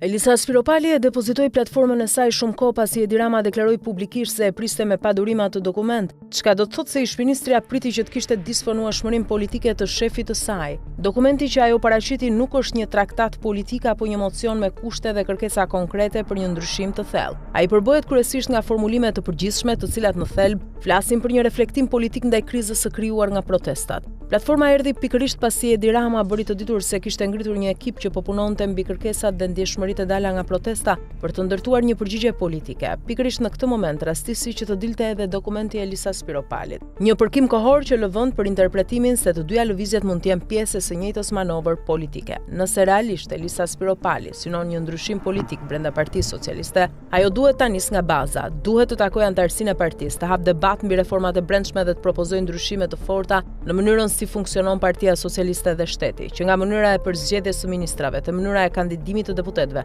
e deri te vendosja e një demokracie të vërtet përfaqësuese. I vetmi propozim konkret që përmban dokumenti i saj është ai për miratimin e një sistemi proporcional kombëtar me lista të hapura. Një ide që sipas të gjitha gjasave po diskutohet edhe në tryezën Gjiknuri Bylykbashi. Megjithatë, aksioni politik i nisur nga Elisa Spiropali nuk duket se ka krijuar ende jehon në bazën e Partisë Socialiste. Kritikat e saj po përdoren kryesisht nga opozita. Një zhvillim krejt normal në logjikën politike, sepse opozita ka interes të thellojë perceptimin për mungesën e kohezionit brenda mazhorancës. Por pyetja shtrohet, nëse Edi Rama do ta rikthejë sërish Mamicën qoftë në qeveri apo në një post tjetër të lartë institucional, cili do të jetë roli i saj përballë Skënderbeut. Një aksion politik i vërtet nuk ndërtohet mbi mlefe personale apo rivalitete, ai ndërtohet mbi parime, ide dhe një vizion të ri politik. Nëse shoqëria shqiptare kërkon një ndryshim të kastës politike, ai nuk mund të kufizohet te zëvendësimi i disa individëve. Ai duhet të nisë me ndërtimin e një tëmajte të re, sepse zëvendësimi i një kaste me një tjetër nuk është reformë, është vetëm një rokad, një lëvizje në boshllëk. Mazhoranca aktuale me gjithë pushtetin e grumbulluar mund të përjetojë një humbje të ngjashme me modele të tjera europiane, ku forca politike që kanë dominuar për vite me radhë janë rrëzuar dhe janë zëvendësuar nga realitetet të reja, por ekziston edhe një mundësi tjetër, transformimi nga brenda i Partisë Socialiste. Përmes një revolucioni të thellë idesh, parimesh dhe brezash, në të kundërt historia rrezikon të përsëritet. Ashtu si ndodhi herën e parë, kur Elisa Spiropali kaloi nga imazhi i bletës punëtore në figurën e Mamicës së Skënderbeut, duke u katapultuar në postet më të larta të shtetit si kryetare e kuvendit dhe ministre e jashtme.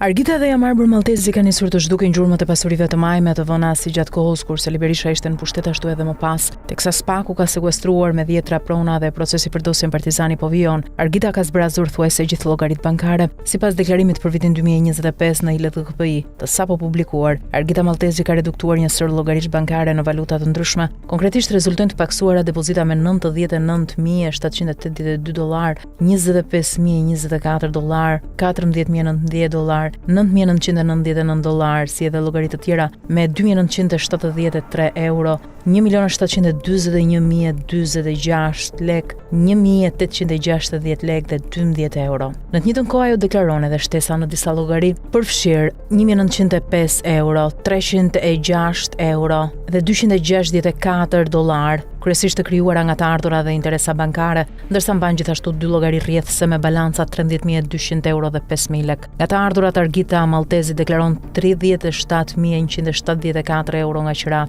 €3,840 nga veprimtaria profesionale pranë Lapadula Albania SHBK, si edhe €29,774 lek nga interesa bankare dhe bono thesari. Ajo deklaron gjithashtu të ardhura nga paga si pedagoge në Fakultetin e Drejtësisë së Universitetit të Tiranës. Sali Berisha deklaron shtim të 2 llogarive bankare, një me $1,488,951 lek nga të ardhurat nga paga dhe një tjetër me $3,09 nga interesat bankare. Ai ka deklaruar $2,637,853 lek pagë si deputet, $416,000 lek pension, $84,015 lek të ardhurat të tjera dhe $868 lek interesa bankare. Bashkëshortja e tij Liri Berisha deklaron paksimin e një llogarie me €5,030, ndërsa shton një tjetër me $202,248 lek. Ajo ka përfituar $505,908 lek pension dhe €1,52 interesa bankare. Ndërkohë djali i kryeministrit Shkëlzem Berisha deklaron shtimin e një llogarie bankare me €27,542 nga të ardhurat e biznesit dhe një tjetër me $5,350 lek, ndërsa një llogari është paksuar me $2,220 lek. Ai deklaron gjithashtu një huadhënie me €6,549,580 lek, si edhe të ardhura prej €67,000 nga tërheqja e dividendit dhe €6,413 pag nga kompania Logel SHPK. Lëvizjet e shumta në llogaritë bankare të Argita Maltezit janë elementi më i spikatur i deklarimit pasuror të familjes Berisha për vitin 2025, në një periudhë kur procesi penal i SPAK-ut ndaj Jamarbër Maltezit dhe masat e vendosura mbi një pjesë të pasurive të familjes vijojnë të jenë në shqyrtim gjyqësor.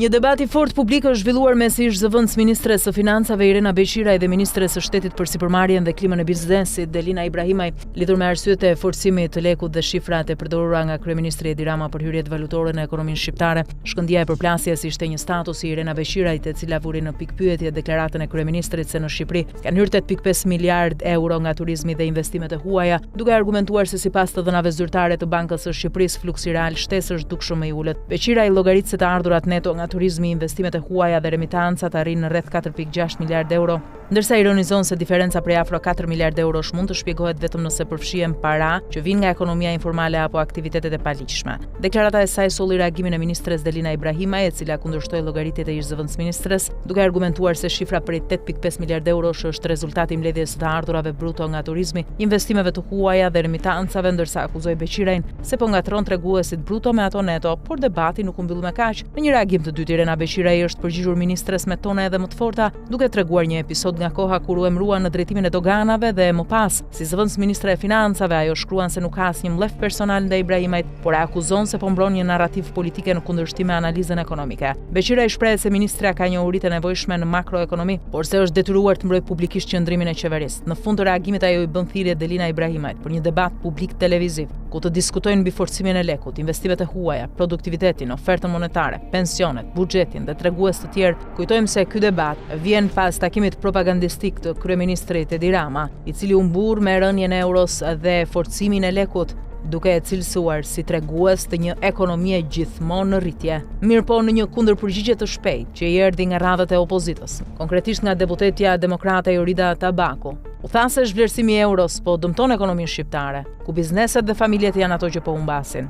Vlera prej 93 lekësh që ka arritur euro nuk vjen as nga një prodhim më i sofistikuar, as nga rritja e ekonomisë prodhuese, as nga rritja e produktivitetit dhe as nga rritja e eksporteve, thot Tabaku. Bujqësia humbet, eksportet shqiptare humbasin, fasoneria humbet, prodhimi humbet dhe familja shqiptare humbet, po ashtu shton ajo. Ekonomia shqiptare po humbet nga zhvlerësimi i euros, prodhimi shqiptar po humbet, bujqësia shqiptare po humbet. Ky është rezultati i një modeli ekonomik që sot ka dështuar, përfundoi Tabaku.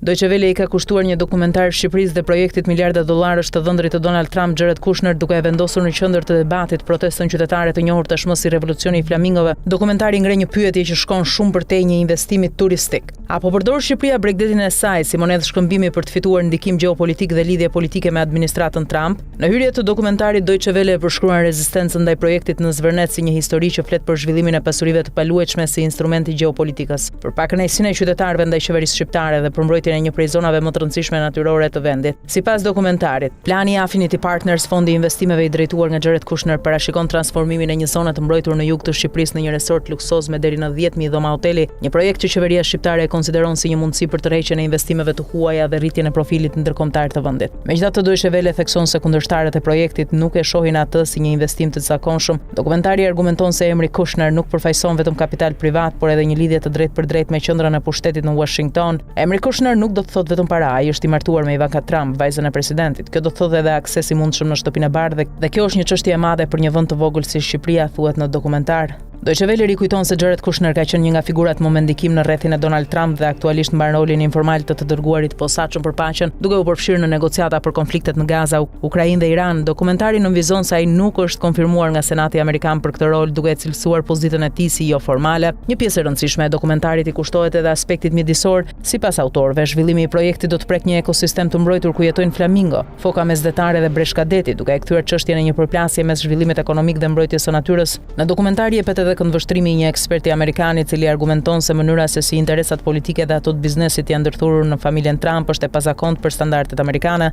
Shkalla në të cilën interesat e biznesit dhe aktiviteti politik i familjes janë ndërthurur në administratën e dytë Trump është ndoshta unike në SBA, shpreh ai, duke kujtuar se Jared Kushner nuk kishte eksperiencë në sektorin financiar kur krijoi fondin Affinity Partners, por megjithatë siguroi miliarda dollar investime nga fondet sovrane të Arabisë Saudite dhe Katarit. Sipas ekspertit, kjo ka ngritur pikpyetje nëse investitorët e lindjes së mesme prisnin jo vetëm fitime ekonomike, por edhe përfitime nga ndikimi politik që Kushner mund të ushtronte. Dokumentari ndalet edhe te pozicioni i kryeministrit Edi Rama, sipas analizës së Deutsche Welles, për qeverinë shqiptare projekti përputhet me strategjinë për të forcuar lidhjet ekonomike dhe politike me perëndimin veçanërisht me SBA-t. Shqipëria shkëmben aksesin në tokën e saj, jo nafta apo produkte, me shpresën për të fituar para dhe akses në pushtetin politik, thuhet në një nga pasazhet kryesore të dokumentarit. Në fund Deutsche Welle e paraqet protestën kundër projektit si një debat që nuk kufizohet vetëm te ndërtimi i një resorti luksoz, por si një përplasje mbi mënyrën se si vendet e vogla përdorin asetet e tyre strategjike dhe nëse mund të arrijnë ndonjëherë marrëveshje të barabarta me aktorë të fuqishëm ekonomik dhe politik.